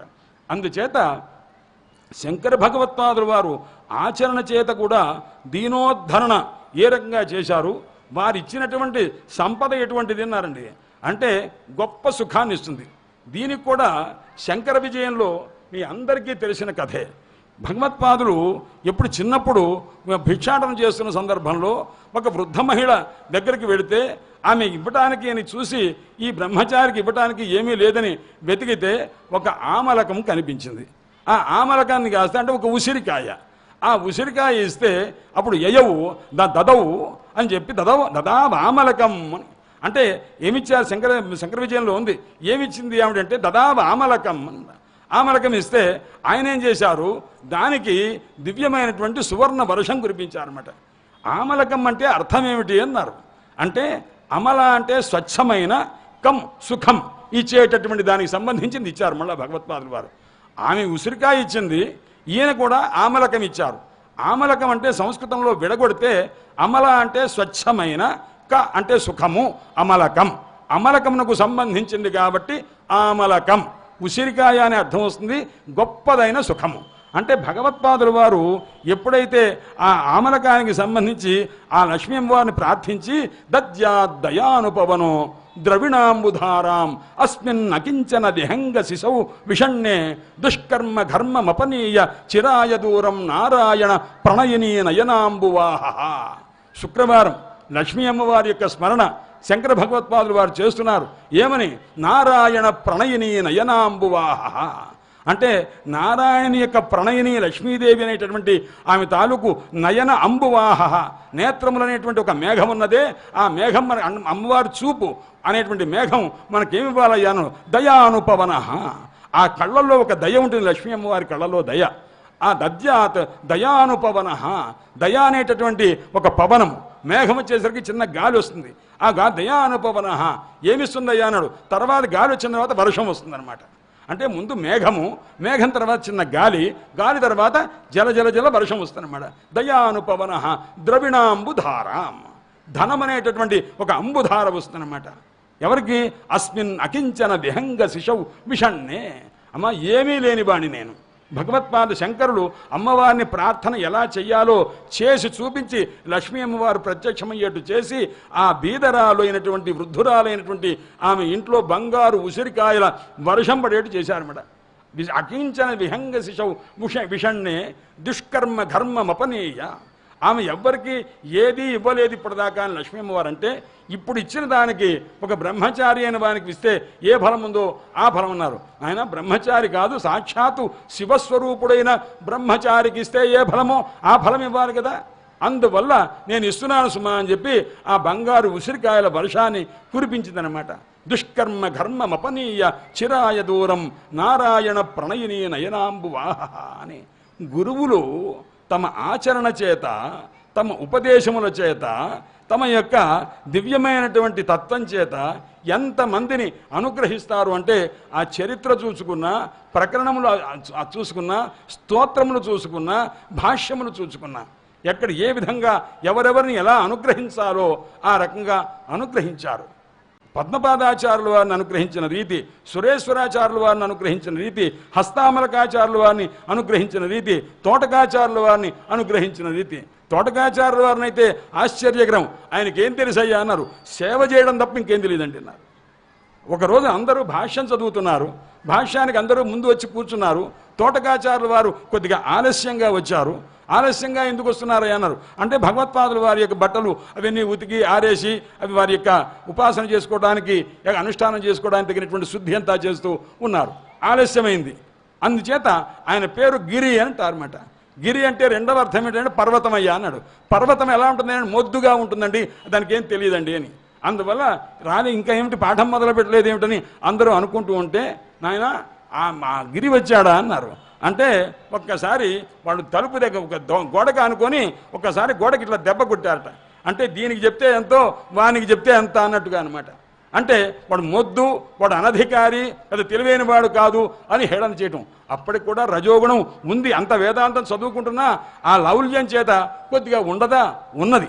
అందుచేత ఎప్పుడైతే ఆ మాట అన్నారో భగవత్పాద శంకరులకు అనుగ్రహం కలిగింది ఆయన మీద. అందుచేత తోటకాచార్యుల వారి గురించి ఒక్కసారి మంత్రశాస్త్రంలో దీక్షాత్రయము అని ఉంది. 3 రకాల దీక్షలు: స్పర్శ దీక్ష, ధ్యాన దీక్ష, దృగ్దీక్ష అంటారు. అంటే దృక్కు చేతనే దీక్ష ఇచ్చే పద్ధతి, చూపు చేతనే దీక్ష ఇచ్చే పద్ధతి, స్పర్శ చేత దీక్ష ఇచ్చే పద్ధతి, ధ్యానం చేత దీక్ష ఇచ్చే పద్ధతి. ఈ 3 పద్ధతుల్లో ఇప్పుడు భగవత్పాద శంకరుడు తోటకాచార్యుల వారికి మనసులో అనుకున్నారు. తోటకునకు అంటే గిరికి సమస్త విద్యలు లభించవలే అని మనసులో అనుకున్నారు. అనుకోగానే ఆ మహానుభావుడికి బట్టలారేస్తున్న వానికి వెంటనే చాలా ఆశ్చర్యకరమైనటువంటి రీతిగా ఆయనలో ఒక తేజస్సు, జ్ఞానపూర్ణమైనటువంటి స్థితి కలిగింది. వస్తూనే తోటక వృత్తమని, ఇప్పుడు ఉత్పలమాల, చంపకమాల, ఇవన్నీ ఆటవరిది, తేటగీతి అన్నట్టుగా ఛందస్సు యొక్క పేర్లు ఎలా ఉన్నావో అలాగే తోటకం అనేటటువంటి ఒక వృత్తంలో ఆ ఛందస్సులో భగవత్పాద శంకరులను, ఎందుకంటే త్వదీయం వస్తు గోవింద తుభ్యమేవ సమర్పయే, స్వామి మీ వల్ల వచ్చిన వస్తువుని మీకే సమర్పిస్తాను తప్ప నేను ఇంకొకరికి ఎలా సమర్పిస్తాను? శంకర భగవత్పాదుల వారి కృపాలబ్ధమైనటువంటి ఏ విద్య ఉన్నదో ఆ విద్య చేత మొట్టమొదట ఎవరిని వర్ణించవలే? భగవత్పాదుల వారినే వర్ణించవలే. ఆ దేశకుణ్ణే వర్ణించాలి. అందుకోసమని విదితాఖిల శాస్త్ర సుధాజలధే అని ప్రారంభం చేసి ఒక అష్టకం చెప్పారన్నమాట. అందులో ఒక మాట ఉంది, భవయేవ భవానితి మే నితరాం సమజాయత చేతసి కౌతుకిత అన్నమాట. నాయన మీరెవరనుకుంటున్నారంటే భవయేవ భవాన్, నీవు భవయేవ ఈశ్వరుడివే నాయన, ఎంతకంటే ఏం లేదు. భవత్యస్మాత్ జగదితి భవ, మీ వలనే ఈ ప్రపంచం పుట్టింది, మీ వలనే ఉంటుంది, మీ వలనే లయమవుతుంది, మీ వలనే జ్ఞానం కలుగుతుంది అనేటటువంటి రీతిగా భవ భవ అన్నారన్నమాట. భవయేవ భవాన్ అన్నారు. భవాన్ అన్నప్పుడు ఒక అక్షరం తగ్గిందండి అన్నారు ఒక ఆయన. ఏమిటా అక్షరం అన్నాడు. గా అనే అక్షరం పోయిందండి మధ్యలో అన్నాడు. భవయేవ భగవాన్ అన్నమాట. నీవే భగవంతుడవు, నీవే భగవంతుడవు. ఎందుకంటే ఒక చోట కృష్ణ పరమాత్మకు యశోదామ్మ వారు చిన్నప్పుడు పసిపిల్లవాడిగా ఉంటే కూర్చొని కృష్ణ పరమాత్మ ప్రశ్న అడిగాట, అమ్మా ఏదన్నా కథ చెప్తావా అన్నారు. తప్పకుండా నాయన నీకు ఒక కథ చెప్తాను. పూర్వకాలంలో ఒక క్షీర సముద్రం ఉన్నది అని విష్ణువు కథ చెప్దామని మొదలుపెట్టారు ఆవిడ. పూర్వకాలంలో ఒక క్షీర సముద్రం ఉంది అన్నారు. అనగానే అమ్మా అంటే పాల సముద్రమా అన్నారు. అవును నాయన అన్నారు. ఎన్ని ఆవుల పాలు పితికితే సముద్రం అవుతుందమ్మా అని అడిగారు ఆయన. ఎందుకంటే మనకు ఈ 9 లక్షల ఆవులు ఉన్నవి కదా, ఎన్ని ఆవుల తాలూకు పాలు పితికితే సముద్రం అవుతుంది అన్నాడు. అబ్బొద్దు నాయన, ఒక పెద్ద కాలువ అయితే గొప్పరా అబ్బాయి, అంత కాదు చాలా పెద్దది. మరి ఆ సముద్రాన్ని తయారు చేసిన వారు ఎవరండి అన్నారు. భగవాన్ అన్నది ఆమె సమాధానం. భగవాన్ అంటే భగవంతుడంటే ఎవరండి అని మళ్ళా తల్లిని అడిగారు. భగవాన్ అనగానే అగహ అని సమాధానం చెప్పింది. భగవాన్లో భగవాన్ అనే దాంట్లో గా తీసేయండి, ఏమవుతుంది భవాన్ అంటే నీవే నాయన అని దానికి అర్థం అన్నమాట. అమ్మ నాయన నీవేరా అబ్బాయి, ఆ గకారం లేనివాడివి నీవే, గకారం ఉన్నా నీవే అవుతావు అనమాట అనేసరికి అప్పుడు ఆయన, ఎందుకంటే భగవంతుడు అన్నవాడు ఎక్కడ ఉంటాడు, అంతటా ఉంటాడు. అంతటా ఉన్నవాడు ఎక్కడికైనా వెళ్ళగలడా, లేదు. ఎందుకంటే అంతటా ఆయనే ఉన్నప్పుడు, ఆయన వెళ్ళటానికి వేరే దేశమే లేనప్పుడు, వేరే కాలం లేనప్పుడు, వేరే వస్తువు లేనప్పుడు, అంతటా ఉన్నప్పుడు ఆయన ఎక్కడికైనా వెళ్ళగలడా, అగహ ఆయన వెళ్ళేవాడు కాదు అని ఒక అర్థం. గకారము లేదు అంటే భవాన్ నీవేనయ్యా. ఇప్పుడు తోటకాచిష్టకంలో భవయేవ భవానితి మే నితరాం అతి దీనమిమం పరిపాలయమామని, నాయన నన్ను అతి దీనుడైనటువంటి నన్ను రక్షించవలసింది అని భగవత్పాద శంకరుల యొక్క పాదాలు పట్టుకొని సమస్త విద్యలు అభ్యసించినటువంటి పొందగలిగినటువంటి మహనీయుడు పద్మపాదాచార్యుల వారు. ఎక్కడ గంగకు అవతల ఉంటే ఆయన విషయంలో శిష్యులందరూ కూడా కొద్దిగా విపరీతమైనటువంటి ధోరణిలో ఉంటే అతని యొక్క భక్తి పని అందరికీ తెలియాలి అనే ఉద్దేశం చేత గంగ ఆవలి ఒడ్డున ఉన్నటువంటి పద్మపాదాచార్యుల వారిని, నాయన ఆయన ఎలా ఉన్నారు, ఏది చెప్తే అది గ్రహిస్తుండేవారు పద్మపాదాచార్యుల వారు. ఏది చెప్తే అది గ్రహించడం, అత్యంత భక్తి కలిగి ఉండటం, అత్యంత నమ్రుడై ఉండటం, ఇవన్నీ కూడా ఎప్పుడైతే ఉన్నావో ఆయన యందు మిక్కిలి ఆదరం కలిగి అనుగ్రహిస్తూ ఉండేవారు. అనుగ్రహిస్తూ ఉంటే వీళ్ళందరూ కూడా కొద్దిగా ఆ ఈర్ష్య కలిగినటువంటి వారే ఉంటే వీళ్ళందరికీ అసలు పద్మపాదుని యొక్క ఆ మహానుభావ సనందనుని యొక్క సనందనుడు అంటారు, ఆ మహానుభావుని యొక్క శక్తి తెలియాలి. దక్షిణ దేశం నుంచి వచ్చారు ఆయన, ఎక్కడ ఆ కర్ణాటక కావేరీ తీరం దగ్గర నుంచి వచ్చారు. అట్టి ఆ మహానుభావుడు ఈయన పాదాలు పట్టుకునేసరికి సరే అని ఆయన అనుగ్రహిస్తుంటే, అంత శ్రద్ధాళువై చదువుకుంటూ ఉంటే అతని గొప్పతనం తెలియాలనే ఉద్దేశం చేత గంగ ఆవలినం ఉన్నటువంటి సనందనుని, నాయన సనందన రావయ్యా అన్నారన్నమాట. అనగానే గంగ మీదుగా రావాలండి, గంగా ప్రవాహం మీదుగా రావాలి, గంగ దాటుకుంటూ వచ్చేయాలి. ఎంత రమ్మని ఇలా రమ్మని అన్నారు కాబట్టి ఇలా చుట్టూ తిరిగి రమ్మనలేదుగా. అందుకోసం వంతెన మీదుగా రారా అబ్బాయి అనలేదు, లక్ష్మణ ఝోలా మీద రమ్మని చెప్పరా, ఇలా రా అని కబురు చేశారు. వెంటనే నీళ్ల మీదుగా రావాలి, నీళ్ల మీదుగా వస్తే మునిగిపోతారుగా. ఇదం గాంగం, గంగ గురించి మహాకవి కాళిదాసు చెప్తారు, నాయన ఏమి గంగ అండి, గంగ అంటే గంగేనండి అన్నారు. ఏమిటయ్యా గంగలో ఉన్న గొప్పతనం అన్నాడు. ఇదం గాంగం చజతామిహాంగం నచాపి చాంగం యది చాపి చాంగం. చూడండి కవిత, ఇది కాళిదాసు కవిత్వం అంటే ఇలాగే ఉంటుందన్నమాట. ఇదం గాంగం, ఇది గంగాజలం అండి. త్యజతామిహాంగం, ఇక్కడ ఎవరైతే శరీరాన్ని విడిచిపెడతారో నచాపి చాంగం, మళ్ళా వారికి శరీరం ఉండదండి అన్నారు. ఒకవేళ ఉంటే ఇది చాపి చాంగం, ఒకవేళ వారికి శరీరం ఉందనుకోండి, గంగలో మునిగిన వానికి, గంగలో పోయినటువంటి వానికి ఇహ శరీరం మళ్ళా రానే రాదు. ఒకవేళ వస్తే ఎలా ఉంటుంది చెప్పండి అన్నారు. ఓహో అడిగావు కదా, ఇహ చెప్తున్నాను గుర్తుపెట్టుకున్నారు. కరే రథాంగం, చేతిలో చక్రముండును, పడుకోవటానికి ఏముంటుంది? శయనే భుజంగం, పడుకోవటానికి శేషుడు ఉంటాడు. అలాగే యానే విహంగం, వెళ్ళటానికి బయట తిరగటానికి గరుత్మంతుడు ఉంటాడు. చరణేచ గాంగం, ఆయన కాళ్ళలో నుంచి గంగ పుడుతూ ఉంటుంది. ఇది అవుతారనమాట. అంటే మళ్ళా మహావిష్ణువు అయిపోతాడనమాట. కాబట్టి ఇది మహాకవి కాళిదాసు రాసింది. ఎంత అద్భుతంగా రాదు. ఇదం హిగాంగం చజతామిహాంగం నచాపి చాంగం యది చాపి చాంగం అని రథే కరే రథాంగం శయనే భుజంగం యానే విహంగం చరణే చ గాంగం అన్నమాట. అలాంటి గంగ మీద నాయన రారా అని అనగానే పిల్లవాడు మహానుభావుడు సనందనుడు పద్మపాదాచార్యుల వారు వస్తూ ఉంటే గంగాదేవి అనుగ్రహించి ఆ భక్తుడి కోసం ఏం చేసిందంటే ప్రతి అడుగుకి కూడా ఒక కమలం పెట్టి నెమ్మదిగా తీసుకొచ్చి గురు సన్నిధిని పంపించిందనమాట. లలితా త్రిపుర సుందరి అమ్మవారిని బ్రహ్మాది దేవతలంతా ప్రార్థించారు. తల్లి, నీ దగ్గర తల్లి తల్లి అని అనగలుగుతున్నాం, కానీ తల్లి వలన పొందవలసినటువంటి ఆనందాన్ని మేము పొందలేకపోతున్నామమ్మా అన్నారు. అనగానే లలితా త్రిపుర సుందరి అమ్మవారు గంగ అయిపోయిందిట. అందువల్ల ఆ గంగలో స్నానం చేసి అందరూ మునిగి మునిగి మునిగి పసిపిల్లల్లాగా ఈతలు కొట్టుకుంటూ కాలక్షేపం చేస్తున్నారు. ఎవరయ్యా అన్నారు? లలితా త్రిపుర సుందరి అమ్మవారే గంగ అనమాట. గంగ అంతకంటే వేరు కానే కాదు. త్రిపుర రహస్యంలో స్పష్టంగా చెప్పున్నది మాట. అందుచేత ఆ రకమైనటువంటి రీతిగా గంగ మీద వస్తుంటే పద్మాలు ఉండడం చేత అనే పద్మపాదులు అని ఆ రకంగా. హస్తామలకాచార్యుల వారు ఒక పూర్వంలో జీవన్ముక్తుడైనటువంటి మహనీయుడైనటువంటి వారు. వీళ్ళందరూ భగవత్పాదుల వారి యొక్క పరిపూర్ణ కటాక్షాన్ని పొందినటువంటి వారు. అట్టి మహనీయులైనటువంటి వారు.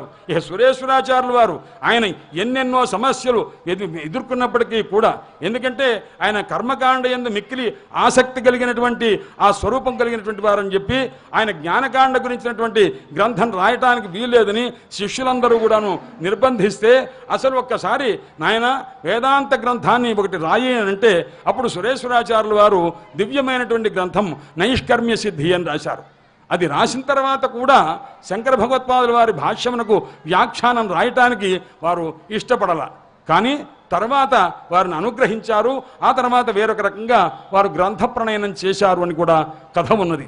అందుచేత శిష్యులందరినీ కూడాను ఎలా సమదృష్టితోటి చూచి అందరినీ కూడా దివ్యమైనటువంటి కీర్తి సంపన్నులుగా చేసి, కీర్తి సంపత్తి కాదు జ్ఞాన సంపన్నులుగా చేసి, సంప్రదాయ ప్రవర్తకులుగా చేసి, అందరికీ కూడాను చతుర్విధ పీఠములను ఏర్పాటు చేసి ఆ జగద్గురు పరంపర అవిచ్ఛిన్నంగా ఉండేట్లు. అందున ఇక్కడ ఈ దక్షిణ దేశంలో ఈ భగవత్పాద శంకరుల యొక్క కృప విశేషం పొందినటువంటి ఆ సురేశ్వర పీఠం ఏదైతే ఉందో అట్టి దివ్యమైనటువంటి పీఠంలో ఆ అవిచ్ఛిన్నమైనటువంటి పరంపర ఆ పీఠంలో ఉన్నటువంటి వారు మహాపండితులై ఉన్నటువంటి వారు ఉన్నారు. సామాన్యమా మనకు తెలిసినటువంటి వరుస వెళుతూ ఉంటే విధుశేఖర భారతీ స్వామి వారు, వారి గురువులు భారతీతీర్థ మహాస్వామి వారు, వారి గురువులు చంద్రశేఖర భారతీ స్వామి వారు, వారి గురువులు సచ్చిదానంద శివాభినవ నృసింహ భారతీ స్వామి వారు, వారి గురువులు వృద్ధ నృసింహ భారతీ స్వామి వారు, వారి గురువులు సచ్చిదానంద భారతీ స్వామి వారు. ఈ పరంపర చూస్తుంటే ఎంత జ్ఞాన సంపత్తి కలిగిన వారండి.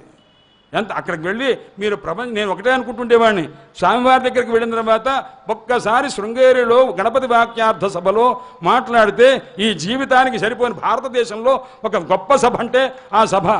అందులో మాట్లాడితే అక్కడ బాగుంది అని అనిపించుకుంటే సాధు అంటారు ముందు. బాగా ఉందనుకో, చాలా బాగా ఉంటే ఆయన సంతోష అంటారు స్వామివారు, భారతీయ తీర్థ మహాస్వామి వారు. మేము అలా పరిశీలించుకుంటూ వచ్చేవాళ్ళం అనమాట.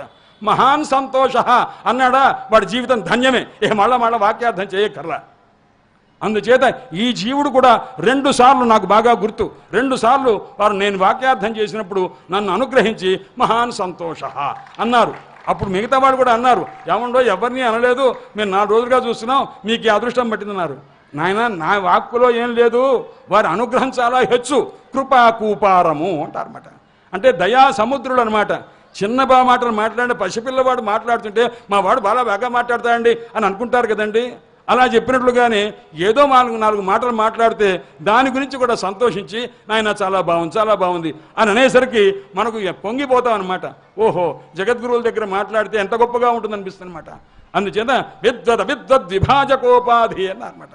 అప్పయ్య దీక్షితుల వారు పుస్తకాల గురించి రాస్తూ భట్టోజీ దీక్షితుల వారు ఒక మాట చెప్పారు, అప్పయ్య దీక్షితేంద్రాన్ అశేష విద్యా గురువున్ నమస్యామ. అప్పయ్య దీక్షితుల వారికి నమస్కారం అండి. సమస్త విద్యలు తెలిసినటువంటి వారు ఆ మహానుభావులు. ఆయన పుస్తకాల్లో ఎవరైతే తెలుసుకుంటాడో వాడు విద్వాంసుడు. ఆయన పుస్తకాలు ఎవరైతే తెలుసుకోలేకపోతాడో వాడు అవిద్వాంసుడు.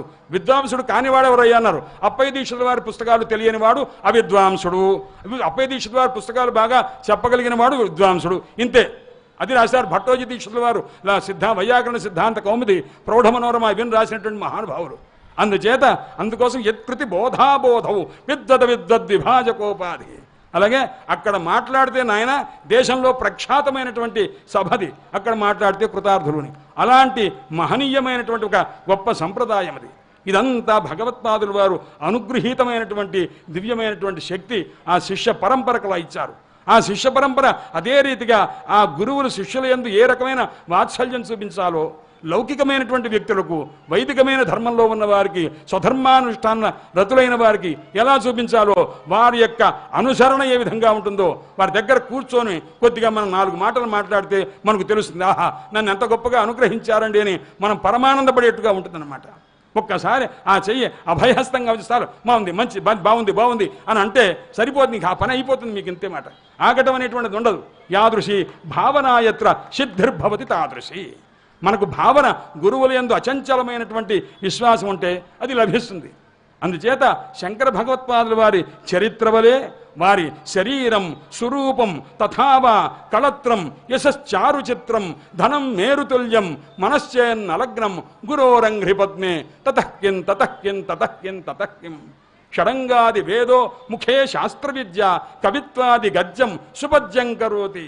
ఎన్ని శాస్త్రాలు చదువుకోండి, ఎన్ని షడంగములు చదవండి, వేదాలు చదవండి, ఎంత చదివినా సరే మనస్సు గురువునందు గురుపాదపద్మముల యందు లగ్నమై ఉన్నదా? లేదు. లేకపోతే నీ షడంగములు ఎందుకు, నీ వేదములు ఎందుకు, నీ శాస్త్రములు ఎందుకు రా నాయన? దేనివల్ల ఏది పొందవలనో గురుభక్తి లేకుండా ఏది జరగదు. భగవత్పాద శంకరులు ప్రబోధ సుధాకరము అని ఒక ప్రకరణ గ్రంథం రాశారు. చూడండి ఆ పేర్లు చూడండి. ప్రబోధ అంటే జ్ఞానము, ప్రకృష్టమైన బోధ. ఆ బోధే ఒక చంద్రుడు. ఆ చంద్రుడు ఏం చేస్తాడయ్యా అన్నాడు. తాపాన్ని పోగొడతాడండి అన్నాడు. ఇంతకుముందు మనం వస్తుంటే 4 చినుకులు పడ్డవి అన్నారన్నమాట. ఆ చినుకుల గురించి జగన్నాథ పండితురాయలు ఒక మాట చెప్పారు. కృష్ణ పరమాత్మ అని ఒక మేఘం ఉన్నదండి. కృష్ణ పరమాత్మ అని చెప్పరు, ఒక మేఘం ఉన్నదండి అన్నాడు. ఆ మేఘము ఒక్కసారి స్మరిస్తే చాలండి మన తాపం పోతుందండి అన్నారు. మామూలు మేఘం దగ్గరికి వెళ్ళి దాన్ని చూడంగానే మన తాపం పోతుందా? పోదు. అది వర్షిస్తే కానీ మన తాపం పోదనమాట. కానీ నా దగ్గర ఒక మేఘం ఉన్నదండి, ఆ మేఘాన్ని స్మరిస్తే చాలండి అది కాస్త తాపం పోతుందన్నారు. ఏమా ఆ మేఘం పేరేమిటన్నారు? కృష్ణ అని చెప్పను కానీ అర్థం చేసుకోవయ్యా అన్నాడు. స్మృతాపి తరుణాతపం, మంచి వేడి. సంసారంలో ఎంత ఏ రకమైనటువంటి తాపం ఉందయ్యా అన్నాడు. తరుణాతపం, దృఢమైన గట్టిదైనటువంటి తాపం ఉంది. దాన్ని స్మరించంగానే మేఘాన్ని స్మరించబోయా నీకు ఆ తాపం పోతుందన్నారు. కృష్ణ పరమాత్మ అనే మేఘాన్ని స్మరిస్తే కరుణయా హరంతి నృణాం, మనుషుల యొక్క ఆ తాపాన్ని కాస్త అతి దయతో పోగొడుతున్నాయా ఆ మేఘమాల. అయితే మేఘానికి మెరుపు తీగలు ఉంటావు కదా, నీవన్న మేఘానికి మెరుపు తీగలు ఏమిటాయి అన్నారు. ఒక మెరుపు తీగ కాదండోయ్, 300 కోట్ల మెరుపు తీగలు ఉన్నవండి అన్నారు. అంటే గోపికలు అన్నమాట. గోపికలు 300 కోట్ల మంది ఆ మేఘం చుట్టూ కూడా ఉన్నటువంటి వాళ్ళు మెరుపు తీగలుగా ఉన్నారు. వాళ్ళు కూడా మెరిసిపోయేవాళ్ళు అన్నారు. మెరిసేవారు, పోయేవారు కాదండోయ్. అది గుర్తుపెట్టుకోండి. మామూలు పైన చూసేటువంటి మెరుపు తీగలకి ఇక్కడున్న మెరుపు తీగలకి చాలా తేడా ఉంది. ఇది భూమి మీద ఉండే మేఘము, అది ఆకాశం మీద ఉండే మేఘము. దానికి దీనికి పోలికే లేదు పోవయ్యా అన్నారు. బలయిత శతైర్ విద్యుతాం, 100 కొలది మెరుపు తీగలతో కూడుకున్నటువంటిది ఇక్కడ ఉన్నటువంటి మేఘము, భూమి మీద ఉన్నటువంటి మేఘం. ఎక్కడుందో అడ్రస్ చెప్తారా? రాసుకుంటా ఉన్నారు. రాసుకోవయ్యా అన్నారు. కలిందగిరి నందిని తట సురద్రుమాలంబిని మదీయ మతిచుంబిని భవతు కాపి కాదంబిని. ఆయన ఎక్కడుందయ్యా అన్నాడు. కలిందగిరి నందిని, కళింద పర్వతం ఉన్నది, ఆ పర్వతం తాలూకు కూతురయ్యా ఆమె అన్నారు. అంటే కాళింది నది అని చెప్పాలి, అది కూడా చెప్పరు, ఉన్నట్టుగా చెప్పరు. కావ్యం చెప్పేటప్పుడు ఒక మర్మంగా చెప్పాలి. నువ్వు కొద్దిగా ఆలోచనతో ఉండాలి, ఆలోచనలో నీకు సమాధానం వచ్చిన తర్వాత ఆనందపడుతుండాలి, అదనమాట. అందుకోసం కలిందగిరి నందిని తటసురద్రుమాలంబిని, అక్కడ ఉన్నటువంటి ఆ సురపున్నల చెట్లున్నవే ఆ వనాల మధ్యలో ఆయన అది ఉందయ్యా, అక్కడ ఉన్నారు, ఆ మేఘమాల అక్కడ ఉన్నదయ్యా అన్నాడు. ఏం చేస్తున్నదండి అన్నాడు. మదీయ మతిచుంబిని, నా బుద్ధిని స్పృశిస్తూ ఉంటుందండి, ముద్దు పెట్టుకుంటుందన్నమాట. భవతు కాపి కాదంబిని, అటువంటి ఆ కాదంబిని నల్లనైనటువంటి మేఘమాల నన్ను రక్షించుగాక, నా బుద్ధిని స్పృశించుగాక, నాకు సద్బుద్ధినిచ్చుగాక అన్నారు మహానుభావుడు అనమాట. అందుచేత అటువంటి ఎంత భక్తి ఉంటే వస్తుందండి. వేదాంత ప్రకరణ గ్రంథము ప్రబోధ సుధాకరము. దాంట్లో చెప్తారు, నాయనా మోక్షం పొందటానికి 3 మార్గములున్నవి సుమా అన్నారు. ఏమిటా మార్గములు అన్నారు? మొట్టమొదట వైరాగ్యం, తత్వబోధ, భక్తి, ఏతత్రయం కారణం. మోక్షం పొందాలంటే మొట్టమొదట ఏం కావాలయ్యా అన్నాడు? వైరాగ్యం కావాలండి అన్నారు. రెండవది తత్వబోధ కలగాలండి అన్నారు. తర్వాత ఏం కలగాలయ్యా అన్నారు? భక్తి కలగాలండి అన్నారు. ఇది మొదటి నుంచి ముందు వైరాగ్యమా? ముందు ఏంటను? ముందు అసలు భక్తి కలగని, భక్తి కలగాలి, వైరాగ్యం ఉండాలి, తత్వబోధ ఉండాలి. ఈ 3 వరుసగా అయిపోతుండాలి తప్ప దీని తర్వాత దాని తర్వాత ఇది అంటే కుదిరేది కాదది. కాబట్టి దీనికోసం ప్రయత్నం చేయి, దానికోసం ప్రయత్నం చేయి, తర్వాత తత్వబోధకు వెళ్ళవయ్యా అన్నమాట. అందువల్ల గురుభక్తి లేకుండగా ఏదైనా లభిస్తుందా? గురువు యొక్క అనుగ్రహం లభిస్తుందా? లభించదే. అందువల్ల దేనికోసం ప్రయత్నం చేయాలయ్యా అన్నాడు? భక్తి. వస్తుతః మోక్షకారణ సామగ్ర్యాం భక్తిరేవ గరీయసి. మోక్ష కారణములు ఈ 3 అయినట్లు అని చెప్పినట్లయితే దీనిలో గొప్పదేదయ్యా అన్నాడు? భక్తే గొప్పదయ్యా అని అనమాట. భక్తి పరేషానుభవ విరక్తిరన్యత్ర చ ఏష త్రిక ఏకజాత. భాగవత సిద్ధాంతం ఇది. నవనాథం లేక చరిత్రలో వస్తుంది. నాయన ఏముండాలయ్యా అన్నాడు? ముందు భక్తి ఉండాలయ్యా అన్నాడు. భక్తి తర్వాత ఏముండాలన్నాడు? ఈశ్వర అనుభవం ఉండాలయ్యా అన్నాడు. తర్వాత ఏముండాలయ్యా అన్నాడు? ఈశ్వరుని కంటే అతిరిక్తమైన వాటి యందు వైరాగ్యం ఉండాలయ్యా అన్నాడు. అయితే వరస ఎలాగండి అన్నాడు? ముందు భక్తి, తర్వాత ఈశ్వరానుభవం, తర్వాత ఇతరమైన దాని యందు వైరాగ్యం. ఇది కావాలన్నా అన్నారు. అంటే ఈ 3 ఒకేసారి కావాలండి అన్నారన్నమాట. 3 ఒకేసారి ఎలా కలుగుతుందండి? కలగవు.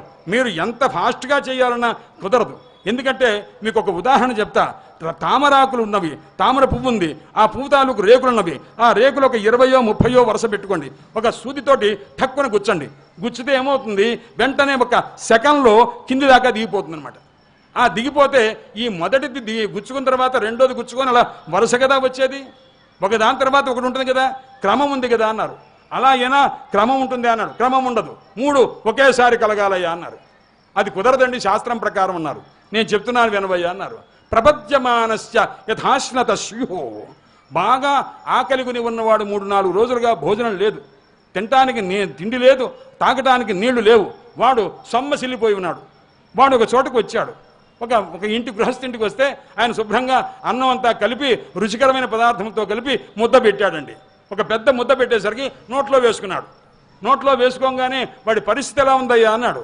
ఒకేసారి ఒకే ముద్ద తిన్నాడు, ఒక పెద్ద ముద్ద తిన్నాడు. తినగానే ఏమైంది అన్నాడు? తుష్టి. ఆహాహా, బతికాను రా అనిపించింది. వెంటనే పుష్టి.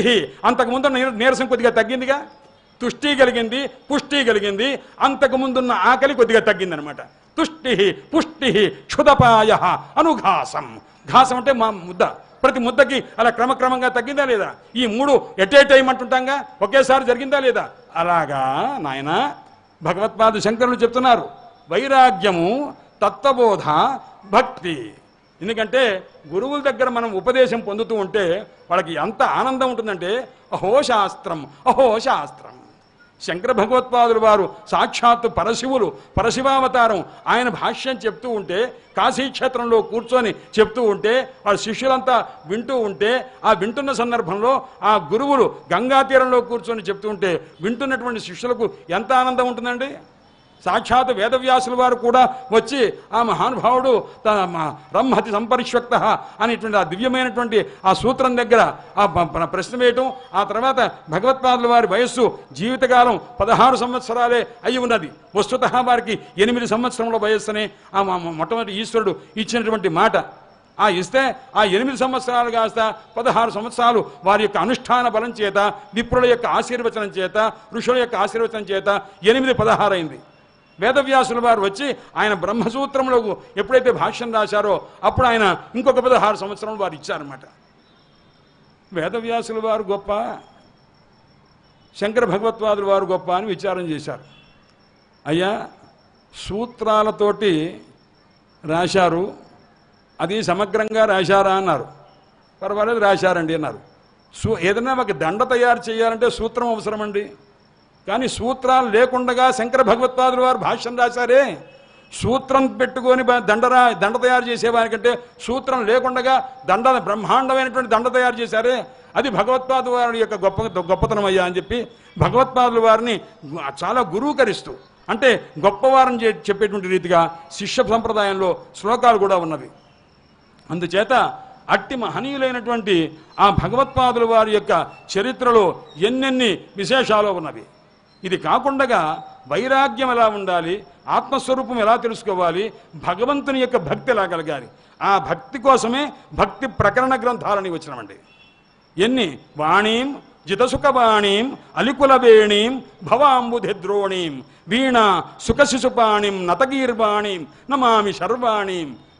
నవరత్నమాలికా స్తోత్రమని ఆ స్తోత్రంలో ఎన్ని భగవత్ సంబంధమైన స్తోత్రంలో వారు రాసిన దాంట్లో వారి శిష్య పరంపరలో ఒక స్వామివారు రాస్తారు, స్వామి ఎంత గొప్ప పని చేశారండి, ఒక్క నౌకను మాకు ఇచ్చారండి అన్నారు. ఒక నౌక, సంసారం అనే సముద్రంలో మునిగిపోతున్న వారికి ఒక నౌక ఉన్నదండి అన్నారు. ఏమిటా నౌక పేరు ఏమిటన్నారు? షట్పది అని ఒక నౌకండి. షట్పది అనే ఛందస్సులో ఒక స్తోత్రం రాశారు. అందుచేత షట్పది అనే నౌక చేత మాకు ఈ సంసారంలో మునిగిపోకుండా మమ్మల్ని తరించేటటువంటి ఒక నౌక మాకు ఇచ్చారు స్వామి, మీకు నమస్కారములు నమస్కారం పెట్టారు. ఏమిటయ్యా షట్పది ఛందస్సులో? అవినయం అపనయ విష్ణు దమయ మనః శమయ మృగతృష్ణాం భూతదయాం విస్తారయ తారయ సంసార సాగరత. చూడండి, అన్నీ కూడా ప్రార్థనార్థంగా చెప్పిందనమాట. అవినయం అపనయ విష్ణు, స్వామి నా యొక్క అవినయాన్ని పోగొట్టవలసింది అన్నారు. విష్ణు దమయ మనః, నా మనస్సును నిగ్రహింపజేయవలసింది. శమయ మృగతృష్ణాం, ఆశ లేకుండా చేయవలసింది. ఇది కాకుండా భూతదయాం విస్తారయ, ఇది ఉపదేశం అండి.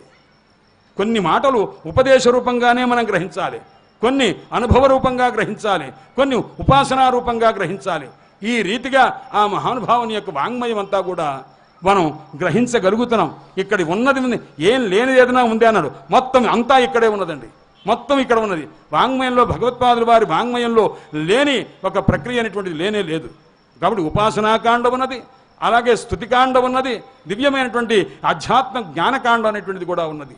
ఆ రీతిగా రాసినటువంటి వాంగ్మయం అంతా ఉపదేశ పంచకమనున్నది. అది అక్కడ వేదో నిత్యమధీయతామని ప్రారంభం చేశారండి. వేదము రోజు అధ్యయనం చేయాలి, ఎవరికి అధికారిని బట్టి, ఎవరికి పడితే వాళ్ళకి కాదు. ఇది వేదో నిత్యమధీయతాం తదుత్తం కర్మ స్వనుష్ఠీయతాం అని చెప్పి సంఘ సత్సు విధీయతాం. మనం తీసుకోవాల్సిన కొన్ని ఉన్నవి. నాయన ఎవరితో సహవాసం ఉండాలి అన్నాడు, అసలు సంఘమే ఉండకూడదు నాయన అన్నారు. సంఘం ఏం చేస్తుందయ్యా అన్నాడు, అది మనల్ని భంగం చేస్తుందయ్యా అన్నారు. దేనికి భంగం చేస్తుందయ్యా అన్నాడు, సత్కర్మలు చేయడానికి సదనుష్ఠానం చేయడానికి భంగం సంఘమయ్యా అన్నారు. అదే సత్సంగ సత్సు విధేయతాం. అదే సజ్జనులతో సహవాసం చేశావనుకో అప్పుడు నీకు ఈ సంసార బంధం పోతుంది నాయన. సంఘ సత్సు విధేయతాం. విద్వాంసులతో ఎంత మాట్లాడాలో అంతే మాట్లాడు, అధికంగా మాట్లాడవద్దు. ఎందుకంటే బుధజనై వాద పరిత్యజ్యతాం. బుధజనులతోటి వాదం అనవసరంగా పెట్టుకోవద్దు నాయన. కాబట్టి ఎలా ఉండాలి అన్నాడు, ఎంత మౌనంగా ఉంటే అంత మంచిదనమాట, ఎంత తక్కువ మాట్లాడితే అంత మంచిది. కాళిదాసు భోజుడు ఇద్దరు కలిసినప్పుడు భోజుడు ఒక మాట అడిగాడు, ఎవడికి రోగం లేదు ఎవడికి రోగం లేదు అని భోజుడు అడిగాడు కాళిదాసుని. కాళిదాసు అన్నాడు, వాడికి రోగం లేదు వాడికి రోగం లేదు అన్నాడు. ఎవడికి రోగం లేదు నేను అడిగితే వాడి పేరు చెప్పాలిగా. సర్వనామం చెప్పే ముందు నామవాచకం ఉండి తీరాలి. ఆ నామవాచకం అంటే వాడి పేరు ఏమిటంటే వాడు అని తర్వాత అంటానమాట. వాడు రామయ్య వచ్చాడు వాడికి అన్నం పెట్టండి అన్నామనుకోండి, రామయ్య వచ్చాడు నామవాచకం చెప్పిన తర్వాత వాడు అనగానే కృష్ణయ్యకి పెట్టరు, రామయ్యకే పెడతారుగా. అందువల్ల సర్వనామవాచకంకి ముందు నామవాచకం ఉండాలి. ఎవడికి రోగం లేదు ఎవడికి రోగం లేదు, వాడికి రోగం లేదు వాడికి రోగం లేదు, వాడెవడయ్యా అన్నాడు. స్త్రీషు జితాత్మ హితభుకు మితభుకు సోరుక్ సోరుకు అన్నమాట. ఎవరైతే స్త్రీల పట్ల నిగ్రహం కలిగి ఉండాలి, మితంగా మాట్లాడాలి, హితంగా మాట్లాడాలి, హితమైందే తినాలి, హితంగా ఉంది కానీ అమితంగా తినకూడదు అని రకంగా చెప్పారు. అందువల్ల మనం ఎలా ఉండాలి అనేది ఈ 40 మొత్తం ఉపదేశాలు చేశారు. అంటే 5 శ్లోకాలు, శ్లోకంలో 8 ఉపదేశాలు, అలా 5, అది ఉపదేశ పంచకం అని చెప్పారు. గృహస్థులకు అవసరమై ఉన్నది, బ్రహ్మచారులకు అవసరము, యతీశ్వరులకు అవసరము. ఎన్ని ఉపదేశాలు అన్ని ఉపదేశాలు వచ్చేట్టు చెప్తున్నారన్నమాట. ఇది గురువు ఏం చేస్తారయ్యా అన్నారు, అన్ని రకాల వారిని అన్ని రకాల అనుగ్రహించేటటువంటి స్థితి. ఆచరణ చేత ఎంతమందిని అనుగ్రహించారండి? ఇంతకుముందు చెప్పుకున్నాం, ఎక్కడో కళ్ళు గీసి బతికేటువంటి వాడిని తన యొక్క సంచారం చేత తన ఆచరణ చేత అతను మహాసంపన్నుడయ్యేట్టు చేసి అది కూడా దాన ధర్మ ప్రధానంగా జీవితాన్ని చేశారు. ప్రశ్నోత్తర రత్నమాలికలో ఒక ప్రశ్న వేస్తారు, శంకర భగవత్పాదులు వారు, నాయన అన్నిటికంటే చింతామణిదివ దుర్లభమే కిం అని అడిగారు. చింతామణిలాగా దుర్లభమైనటువంటి ఒక వస్తువు ఏదన్నా ఈ భూమండలంలో ఉంది అన్నారు. తచ్చతుర్భద్రం, నాయన 4 కలిపి ఒక చింతామణి రాబ్బాయి అన్నారు. అది ఏమిటండి? ఆ 4 వస్తువులు ఉన్నవి, అది చింతామణిలాగా ప్రపంచంలో దుర్లభం సుమా అన్నారు. ఏమిటండి ఆ చతుర్భద్రం? 4 మంగళకరమైన స్వరూపాలు ఉన్నవే, అవి ఏవి? చింతామణిలాగా దుర్లభమైన ఉన్నవే, అది ఏమిటండి? జ్ఞానం అగర్వం అన్నారు. మొదటిది అగర్వం జ్ఞానం. మనకు జ్ఞానం కలిగిన తర్వాత ఏం కలుగుతున్నాయి అన్నాడు, ముందు గర్వం కలుగుతుందని అన్నాడు. అది అనర్థప్రదం అన్నమాట. కాబట్టి గర్వము లేనట్టి జ్ఞానము అది ఒకటి, జ్ఞానం అగర్వం. తర్వాత ఇంకోటి ఏమిటయ్యా అన్నాడు అంటే పరాక్రమం ఉండి కూడా దాన్ని క్షమాన్వితం శౌర్యం అంటే సహనం కలిగినటువంటి పరాక్రమము. వాడు అవతల వాడిని జయించగలడు కానీ సహనంగా ఉంటాడే, అది అంటే పరాక్రమం ఉన్నా దాన్ని అనవసరంగా ప్రదర్శించకుండా సహనం కలిగి ఉండుట, అది రెండవది సుమా. అలాగే విత్తం దాన సమేతం అన్నమాట, దాన ప్రధానంగా ఉండేటువంటిది ఒకటి అని. అలాగే ఇంకొకటి, మొత్తం 4 చెప్పి ఇవన్నీ కూడా చతుర్భద్రం అని అన్నారన్నమాట. అంటే ఈ 4 గుణములు మానవులకు ఎవరెవరి స్వరూపంలో అవసరమో, అహంకారం లేకుండుట, చదువుకున్న కొద్దీ ఎలా ఉండాలని మా గురువులు చెప్తుంటారు. నాయన ఓ 25 కేజీలు బియ్యం ఇచ్చి నిన్ను మోయమని చెప్పి ఒక కిలోమీటరో లేకపోతే ఒక ఫర్లాంగో తీసుకెళ్ళిన తర్వాత నువ్వేం చేస్తావురా అన్నారు. కింద పడేసిన తర్వాత అమ్మయ్యా అనుకుంటామన్నమాట. అంటే ఈ భారం వదిలిపోయిన తర్వాత మనకు ఒక ఆనందం కలిగింది. అంతకుముందు ఆనందం లేదా అన్నది ఉంది, దాన్ని కాస్త ఏం చేశాము, బరువు ఎక్కించుకోవడం వల్ల అది బరువైంది కాబట్టి మనకు శ్రమ అనిపించింది. వదిలించుకోగానే అమ్మయ్యా అన్నారు, అంటే ఇప్పుడు ఆనందం కలిగినట్టు. ఈ బరువు ఎంతకాలం మోసావు నువ్వు? ఒక 20 నిమిషాలు, ఒక అరగంటో మోసావు. నువ్వు 10 సంవత్సరంలో 15 సంవత్సరంలో విద్య చదువుకున్నావు. ఈ విద్యాభారాన్ని నెత్తి మీద మోస్తున్నావు. మోస్తున్నప్పుడు నువ్వు ఎంత వంగి ఉండాలి? జాగ్రత్తగా వంగి ఉండు నాయన. చదువు ఉన్నది కదా అని అహంకారంగా ఉండకూడదు, తల ఎత్తకూడదు, నమ్రుడవై ఉండాలి. విద్యా హృద్యాపి సావధ్య వినా వినయ సంపదం అని అంటారు. కాబట్టి ఎంత గొప్పదైనా విద్య వినయ సంపద లేకపోతే ఆ విద్య నింద్యమే తప్ప, నిందించదగిందే తప్ప ప్రశంసించదగింది కాదు. అందుచేత ఆ విద్యా సమన్వితుడైనటువంటి వాడు ఎటువంటి వాడై ఉండాలంటే వినయంతో కూడుకొని ఉండాలి అని చెప్పి ఆ రకమైనటువంటి ఆ మార్గం అంతా కూడా భగవత్పాద శంకరులు ఉపదేశ రూపంగా మనకు చెప్తూ ఉన్నారు. ఈ రకంగా ఎక్కడైతే చేస్తున్నారో ఒక చోట చూడండి, పద్మపాదాచార్యుల వారు ఒక గ్రంథం రాసి కొంతకాలం భాష్యానికి గ్రంథం రాసి గురువు గారికి వినిపించారు. శంకర భగవత్పాదుల వారికి వినిపిస్తే విన్నారు, ఆయన బాగానే ఉంది అన్నారు. అది కొంత రాసిన తర్వాత తీర్థయాత్ర చేద్దామని అనిపించింది. తీర్థయాత్ర చేద్దామని అనిపించేసరికి మేనమామ గారింట్లో పెట్టి ఆయన తీర్థయాత్రకు వెళ్ళేసరికి ఆయన సహించలేక, ఈ మేనరుడికి వచ్చేటువంటి కీర్తి సహించలేక దాన్ని కాస్త తగలబెట్టేశారు. ఇల్లు కాస్త తగలబెట్టదయ్యా అని చెప్పి అన్నారు. అది కాస్త దగ్ధమైపోయింది. అరే ఈయనకి మళ్ళా గుర్తు తెచ్చుకొని రాయాలంటే ఆ ఆనుపూర్వి కుదరదు. భగవత్పాద శంకరుడికి చెప్పారు, స్వామి గురువుగారు ఇలా అయిందండి అన్నారు. నాయన నువ్వు నాకు చెప్పావు కదా, నాకు గుర్తుంది, రాసుకోవాలని మళ్ళా మొత్తం చెప్పారు. ఆ చెప్పింది ఒక్కసారి చెప్పంగానే అది భగవద్ అనుగ్రహం చేత వెంటనే ఆ పంచపాదిక అని ఇప్పటికీ ఆ గ్రంథం పద్మపాదాచార్యుల వారు రాసింది. ఇలా ఈ మధ్యకాలంలో తిరుపతి వెంకట కవుల దగ్గర అవ్వారి సుబ్రహ్మణ్య శాస్త్రి గారిని ఒక మహానుభావుడు ఉండేవారు, శిష్యుడు ఆయన. ఆయన గొప్ప మేధాసంపన్నుడు. ఆయన అవ్వారి సుబ్రహ్మణ్య శాస్త్రి గారికి చెళ్లపిల్ల వెంకట శాస్త్రి గారు, నాయన ఒక 300 పద్యాలు చెప్తున్నానయ్యా అని చెప్పి 300 పద్యాలు చెప్పారటండి. ఒక్కసారే గ్రహించాడు ఆయన.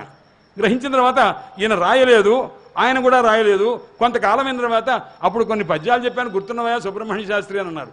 అయ్యా గుర్తుందంటే మొత్తం అప్పచెప్పారు. 300 పద్యాలు అప్పచెప్పారండి. 300 పద్యాలు అప్పచెప్పేసరికి వారు ఒక పద్యం రాశారు వారి మీద.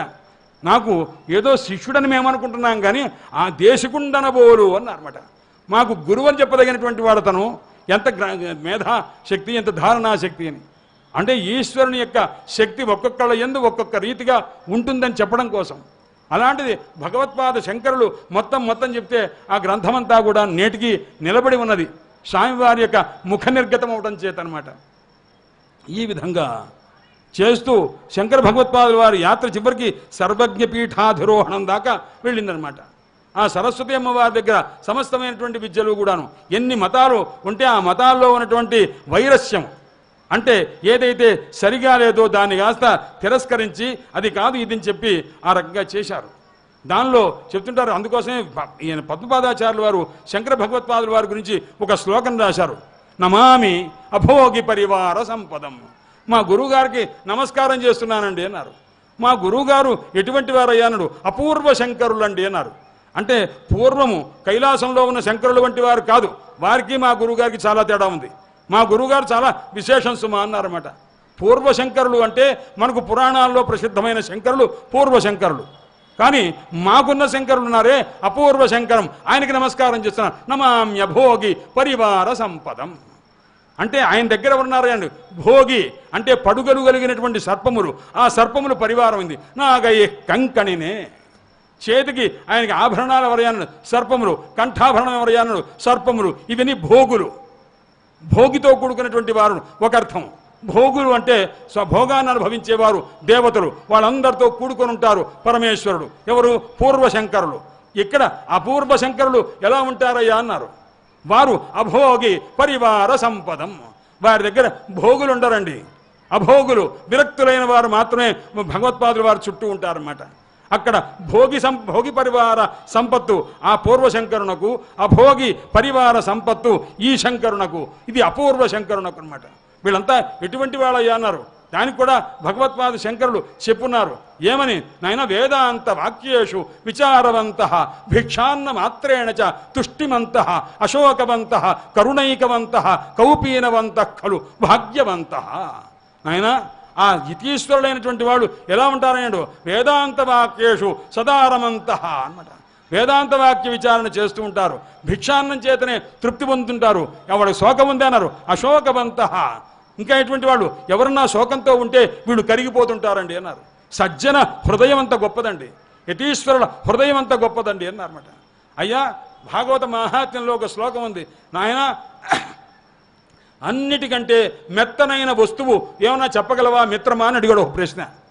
అడిగితే మృదులం వస్తు హే సఖే కిం.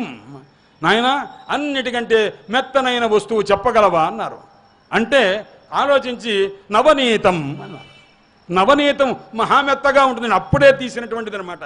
ఆ ముట్టుకోగానే మహామెత్తగా ఉంటుంది అన్నారు. నవనీతాదపి, నవనీతం కంటే మెత్తనైన వస్తువు చెప్పగలవా అన్నారు. సజ్జన హృదయం, సజ్జనుల యొక్క హృదయము నవనీతం కంటే మెత్తదండి అన్నారు. ఎలా చెప్పగలవయ్యా అన్నాడు. నవనీతాన్ని వెచ్చజేస్తే నవనీతం కరిగిపోతుంది, అవతలవాడు వెచ్చబెడితే సజ్జన హృదయం కరిగిపోతుంది. తన్ని కరగజేస్తే కరిగిపోయినటువంటి నవనీతం కంటే అవతలవాడిని వెచ్చజేస్తే వీడు కరిగిపోతున్నాడే. ఈ సజ్జన హృదయంతో సాటి ఉంది ఆయన. అందువల్ల ఈ మహనీయులు ఎటువంటి వాళ్ళయ్యా అన్నారు. అశోకవంత కరుణైకవంత, దయగలవాళ్ళు. ఎవరు వాళ్ళు? కౌపీనవంత ఖలు భాగ్యవంత కన్యామివ శ్రీమపి కారయంత. వాళ్ళు ఎటువంటి వాళ్ళయ్యా అన్నాడు. డబ్బులు తీసుకొచ్చి అక్కడ పెట్టామనుకోండి, పెడితే వాడు ఇచ్చారు కదా అని ఏమన్నా కట్ట తీసుకున్నారా అన్నాడు. తీసుకోరు. ఎందుకు తీసుకోరయ్యా అన్నది. అది జెండర్ ఏమిటయ్యా, సంస్కృతంలో ఏమంటారు దాన్ని? స్త్రీ అంటారు. స్త్రీ అంటే అది ఫిమినైల్ జెండరా మాస్కులైన్ జెండరా అన్నారు. స్త్రీలింగ శబ్దం అండి అన్నారు. ఓహో, స్త్రీని ముట్టుకున్నట్టే అవుతుందన్నమాట. పదాపి నస్పృశేత్ ప్రాజ్ఞ దారవీయమపి. చెక్కతో తయారైన ఆడబొమ్మని కూడా ముట్టుకోకూడదు ఎడంకాలతో. కుడికాలతో ముట్టుకుంటే తేడా వస్తుందన్నమాట. ఎడంకాలతో కూడా ముట్టుకోకూడదని శాస్త్రం చెబుతూ ఉంటే ఈ స్త్రీని ముట్టుకుంటారటండి వాళ్ళు. కన్యామివ, అవివాహిత స్త్రీ అయినటువంటి ముట్టుకుంటే యతీశ్వరునికి ఎంత దోషమో ఆ రకంగా కన్యామివ శ్రీమపి కారయంత విక్షిపంత తిరస్కుర్వంత, తిరస్కరించినటువంటి కౌపీనవంత ఖలు భాగ్యవంత. అలాంటి ఆ శిష్య సంపత్తిని కలగజేసుకున్నటువంటి మహనీయులైనటువంటి వారు ఎవరు? గురువులు. మా గురువు నమామి అభోగి పరివార సంపదం. భోగి పరివారం లేదు, అభోగులైన విరక్తులైన వారితో కూడుకుంటారు. ఎవరు? అపూర్వ శంకరం, అపూర్వంగా ఉన్నటువంటి శంకరులండి అన్నారు. ఇంకా ఎటువంటి వారు అన్నాడు అంటే ఆ మహానుభావుడు నిరస్తభూతిం. భూతి ఉన్నదా, సంపద ఉన్నదా? లేదండి అన్నాడు. భూతిం నిరస్తభూతి. ఆయన పరమేశ్వరుడు సమస్త భూతి, ఒళ్ళంతా కూడా భూతి అంతా ఉంది, భస్మం ఉన్నది. ఈయన నిరస్తభూతి, ఐశ్వర్యాన్ని కాస్త తిరస్కరించేశారు వీరు. ఆయన సమస్త భూతి, ఈయన నిరస్తభూతి. ఐశ్వర్యాన్ని కాదన్నవారు ఐశ్వర్యం అణిమాద్యష్టైశ్వర్యాలు ఇచ్చేవారని ఒక అర్థము. ఆయన భూతిని కలిగినటువంటి వారన్నమాట. అనుమార్థ విగ్రహం, ఆయనకి ఎవరున్నారయ్యా? ఆ పూర్వశంకరుడు ఉమాదేవి అర్ధ విగ్రహంలో ఉంది. సగభాగం ఉమాదేవి ఉన్నది. ఉమా అర్ధ విగ్రహం, ఉమాదేవి అర్ధ విగ్రహంగా ఉంది. ఈయనకి అనుమా అర్ధ విగ్రహం, ఉమాదేవి అర్ధ విగ్రహంలో లేదు. ఉమాదేవి అర్ధ విగ్రహంగా ఎందుకుందండి అన్నారు. ఒక చిన్న కథ ఉన్నది. హరచరిత చింతామణి అని ఒక గ్రంథం. రాజానక జయద్రథుడు అని కాశ్మీర దేశపు మహాపండితుడు కవి రాశాడు. ఆయన రాస్తారు, పార్వతీదేవి పరమేశ్వరుడు ఇద్దరు కూర్చున్నారు. హిరణ్యాక్షుని యొక్క కుమారుడు ఒకడున్నాడు. వాడు ఎప్పుడు పుట్టాడయ్యా అన్నాడు. పార్వతీదేవి పరమేశ్వరుణ్ణి వెనకాల నుంచి కళ్ళు మూసిందిటండి. కళ్ళు మూసిన రోజున ప్రపంచమంతా ఆయన నేత్రములు రెండు కూడా సూర్యచంద్రుడు, అగ్నినేత్రం కూడా మూయబడి ఉంది. మూసేసరికి ఏమైంది, ఆయన ప్రపంచం అంతా అంధకారం అయిపోయింది. ఆ అంధకారంలో వాడు పుట్టాడు. ఆ పుట్టిన సందర్భంలో వాడు అంధుడై పుట్టాడు. ఆ పుట్టినటువంటి ఆ హిరణ్యాక్షుని యొక్క కుమారుడు అంధకాసురుడు అలాగే పుట్టి ఆ అంధుడై ఉండి బాధపడుతూ, నాన్న నేను ఎవరి వల్ల నాకు ఈ జన్మ లభించింది, ఎవరిని ఉపాసన చేశామన్నారు. పరమేశ్వరుని ఉపాసన చేశాను రా అన్నారు. నాకు వచ్చింది ఆ అంధత్వం ఏ రకంగా వచ్చింది అన్నారు. ఏమో తెలియదు నాయన, అయితే నేను ఆ పరమేశ్వరుని ప్రార్థిస్తానని చెప్పి ఆ మహానుభావుడు ఒక్కొక్కసారికి ఓ సంవత్సరం ఎంతకాలం తపస్సు చేయడం, ఆ శరీర భాగంలో ఖండములు చేసుకుంటూ చివరి తల దాకా వచ్చింది. ఆ తలను కాస్త ఖండం చేసుకుంటుండగా పరమేశ్వరుడు ప్రత్యక్షమయ్యారు. ప్రత్యక్షం ఏం కావాలి స్వామి? స్వామి అంధుండై ఉన్నాను, మీ అనుగ్రహం చేతనే దృష్టి కలగవలే, ఆ దృష్టిపఘాతాన్ని పోగొట్టవలసిందంటే ఆ మహానుభావుడు దివ్యమైనటువంటి ఆ స్వరూపాన్ని ఇచ్చారు. ఇస్తే అంధకాసురుడు దివ్యమైనటువంటి రీతిగా కళ్ళు కలిగి ఆ పరమేశ్వరుని వల్ల కృప పొందున్నాడు. అప్పుడు పరమేశ్వరుడు తన భక్తుల్లో ఒక భక్తుడిగా పెట్టుకున్నారు. ఇతను ఎలా ఉన్నాడయ్యా అన్నాడు. ఆ పరమేశ్వరుడే సమస్తము, మాత పిత సుహృత్ బంధువు మొత్తం ఆయనే నమస్కారం చేసుకుంటున్నాడు. పార్వతీ అమ్మవారి పక్కన ఉంటే అందరూ దేవతలందరూ కూడా అమ్మవారికి అయ్యవారికి నమస్కారం చేస్తుంటే అంధకాసురుడు మాత్రం పరమేశ్వరుడు పక్కన ఉంటే ఆయనకే నమస్కారం చేస్తున్నాడు. పార్వతీ అమ్మవారు అందరూ ఏమండో వాడు అందరూ నమస్కారం చేస్తున్నాడు, వాడు నమస్కారం చేయట్లేదు ఏమిటండి అని. ఏదో నమస్కారం చేయబడి ఏదో మూర్ఖుళ్ళే వదిలేసేయని అన్నారు. ఆవిడికి పట్టుదల పెరిగింది. బ్రహ్మాది దేవతలంతా నమస్కారం చేస్తుంటే వీడికి ఏమైంది కనుక వీడిని నమస్కారం చేయమనండి అన్నారు. నాయన నమస్కారం చేయరా అన్నారు. దేనికి నమస్కారం చేయాలండి అన్నారు. అంటే నేను తండ్రిని కదా అన్నాను. తండ్రేనండి అన్నారు. నాకు భార్య కదా అంటే నీకు తల్లి అవుతుందా అన్నారు. నాకు తల్లిదంటే మీరే అనుకుంటున్నానండి, నేను ఇలా అనుకుంటున్నప్పుడు ఆమెను ఎలా అనుకుంటాను అన్నారు. ఒరే అలా అనుకురా, చాలా గొడవలు అవుతాయి నాయన, చెప్పిన మాట విను అని చెప్పన్నారు. అంటే 4 రోజులు వినడా. చివరికి ఒక రోజున అన్నారు, అందరూ కూడా అమ్మగారిని నమస్కారం చేస్తుంటే నాయన అందరూ అమ్మగారు అంటున్నారు కదా అంటున్నారు. అందరిలో నువ్వు కూడా ఉన్నావా? ఉన్నాను. మరి నేను నీకు తండ్రిని అయితే ఆమె నీకు తల్లి అవుతుంది కదా అన్నారు. అయితే ఏమిటండి అన్నాడు. ఇప్పుడు అంటే అంతదాకా వచ్చాడు. అయితే ఏమిటండి అన్నారు. అంటే నువ్వు కొడుకువే కదరా మాకు అని అన్నారు. అంటే అలాగా అండి, నేను మీకు పుత్రుని అయితే చాలా సంతోషం, అలా అంగీకరించారా? చాలా సంతోషం అన్నాడు. అయితే ఒక పుత్రుడికి తల్లిదండ్రులు ఇద్దరు అంగీకరించడం వల్ల వాడికి పుత్రత్వం ఎప్పుడైతే వచ్చిందో ఆ పుత్రుడికి ఎలా తయారవుతాడు అంటే తల్లిదండ్రుల యొక్క కలయిక వల్ల. అంటే తల్లి తాలూకు శరీరం కొంత ఉంటుంది, తండ్రి తాలూకు శరీరం కొంత ఉంటుంది. అంటే ఆ శుక్రశోణితముల యొక్క సమావేశం వల్ల తల్లి వల్ల వచ్చే సంక్రమించే శరీర భాగము, తండ్రి వల్ల వచ్చే శరీర భాగము కఠినమైన పదార్థములు అంటే వెంట్రుకలు కానీ, నఖములు కానీ, ఎముకలు కానీ ఇలాంటివన్నీ కూడా తండ్రి వల్ల వచ్చేవి. మృదువైనటువంటి చర్మభాగం లోపల ఉన్నటువంటి మేధస్సు, ఇలాంటి మధ్య, ఇలాంటివన్నీ కూడాను మృదువైనటువంటి భాగం అంతా తల్లి వల్ల సంక్రమించేది. కాబట్టి నువ్వు తల్లి తండ్రిని మమ్మల్ని ఇద్దరిని ఒప్పుకున్నప్పుడు తల్లిగా సంక్రమించి నా వల్ల వచ్చినటువంటి ఆ భాగం నాకు ఇచ్చేయనుంది పార్వతీ అమ్మవారు పట్టుదల కొద్దీ. అనేసరికి అమ్మ నేను ఇవ్వలేనండి క్షమించండి అంటాడేమో అని, అలాగే ఇచ్చేస్తానమ్మా తీసేసుకోండి అన్నాడు. మొత్తం ఇచ్చేశారు. వాడికి ఏం మిగిలింది అయ్యాడు? చర్మం మిగిలింది, నఖములు మిగిలినవి, వెంట్రుకలు మిగిలినవి, లోపల ఎముకలు మిగిలినవి, ఇంకా ఏమీ లేదు. అయినా బతికే ఉన్నాడు ఈశ్వర కృప చేత. నమస్కారం చేశాడా? నమస్కారం చేయలే. పార్వతీ అమ్మవారు వాడికి ఇప్పటికన్నా బుద్ధి వస్తుందేమో, ఇంత పని చేస్తే చేయలేదు అని చెప్పి, ఏమండో వీడు చెప్పిన మాట వినట్లేదు. నేను చెప్పానుగా మొదటే మనకెందుకు వచ్చిన గొడవ, ఏదో కాలక్షం, అనేక రకాలుగా ఉంటారు మనుషులు, చిత్తవృత్తి జీవులు అని అంటే, కాదండి ఎలాగైనా సరే వాడి చేత నమస్కారం చేయించుకోవాలి అని చెప్పి పార్వతీ అమ్మవారు ఏం చేసిందంటే, అయ్యా కనిష్ఠిక ఘర్షణ యోగం అని ఒక యోగం ఉన్నది. అంటే మీ చిటికన వేలు నా చిటికన వేలు కూడా ఘర్షణ చేసి యోగం చేస్తే 28 రోజుల పాటు ఘర్షణ చేస్తే వీరిద్దరూ సగం ఐక్యమైపోతారన్నమాట. అలా చేస్తే అర్ధనారీశ్వర స్వరూపం వచ్చింది. సగం పరమేశ్వరుడు, సగం పార్వతీదేవి అయ్యారు. ఇప్పుడు మర్నాడు ఉదయం అయ్యేసరికి పార్వతీదేవి సగభాగం, పరమేశ్వరుడు సగభాగం.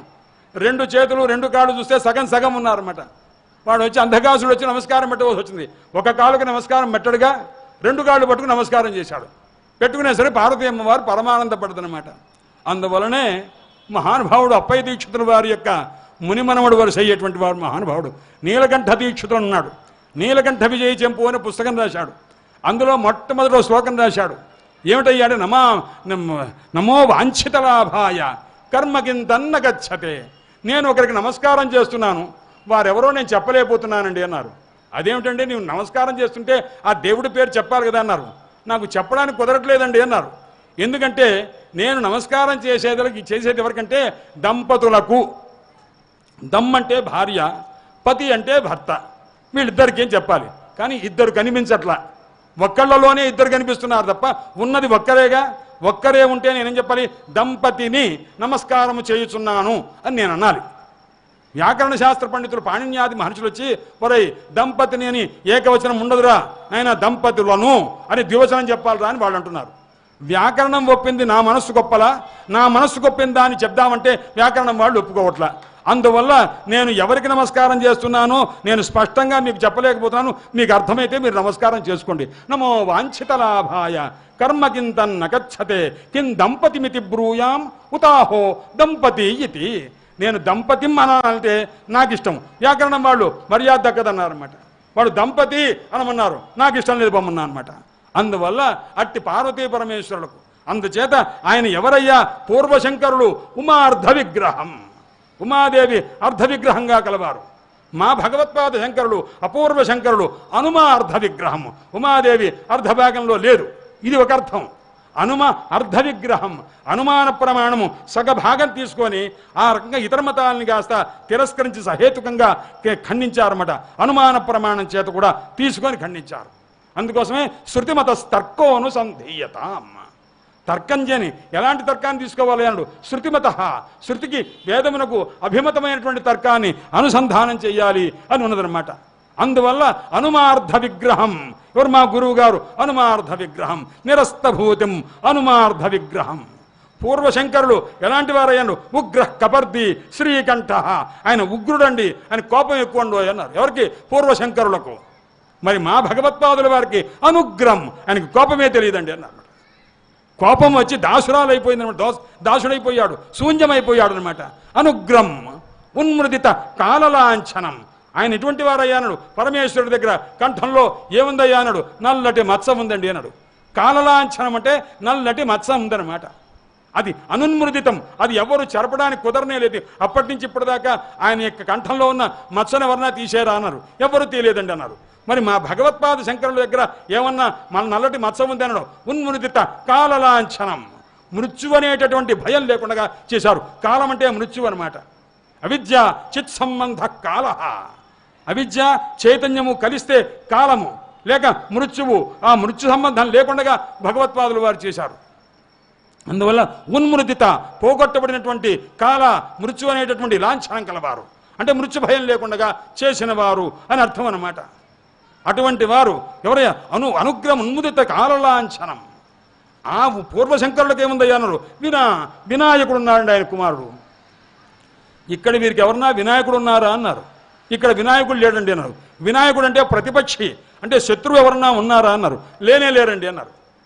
ఎందుకంటే తత్ర కస్సోక కోమోహ ఏకత్వం అనుపశ్యత.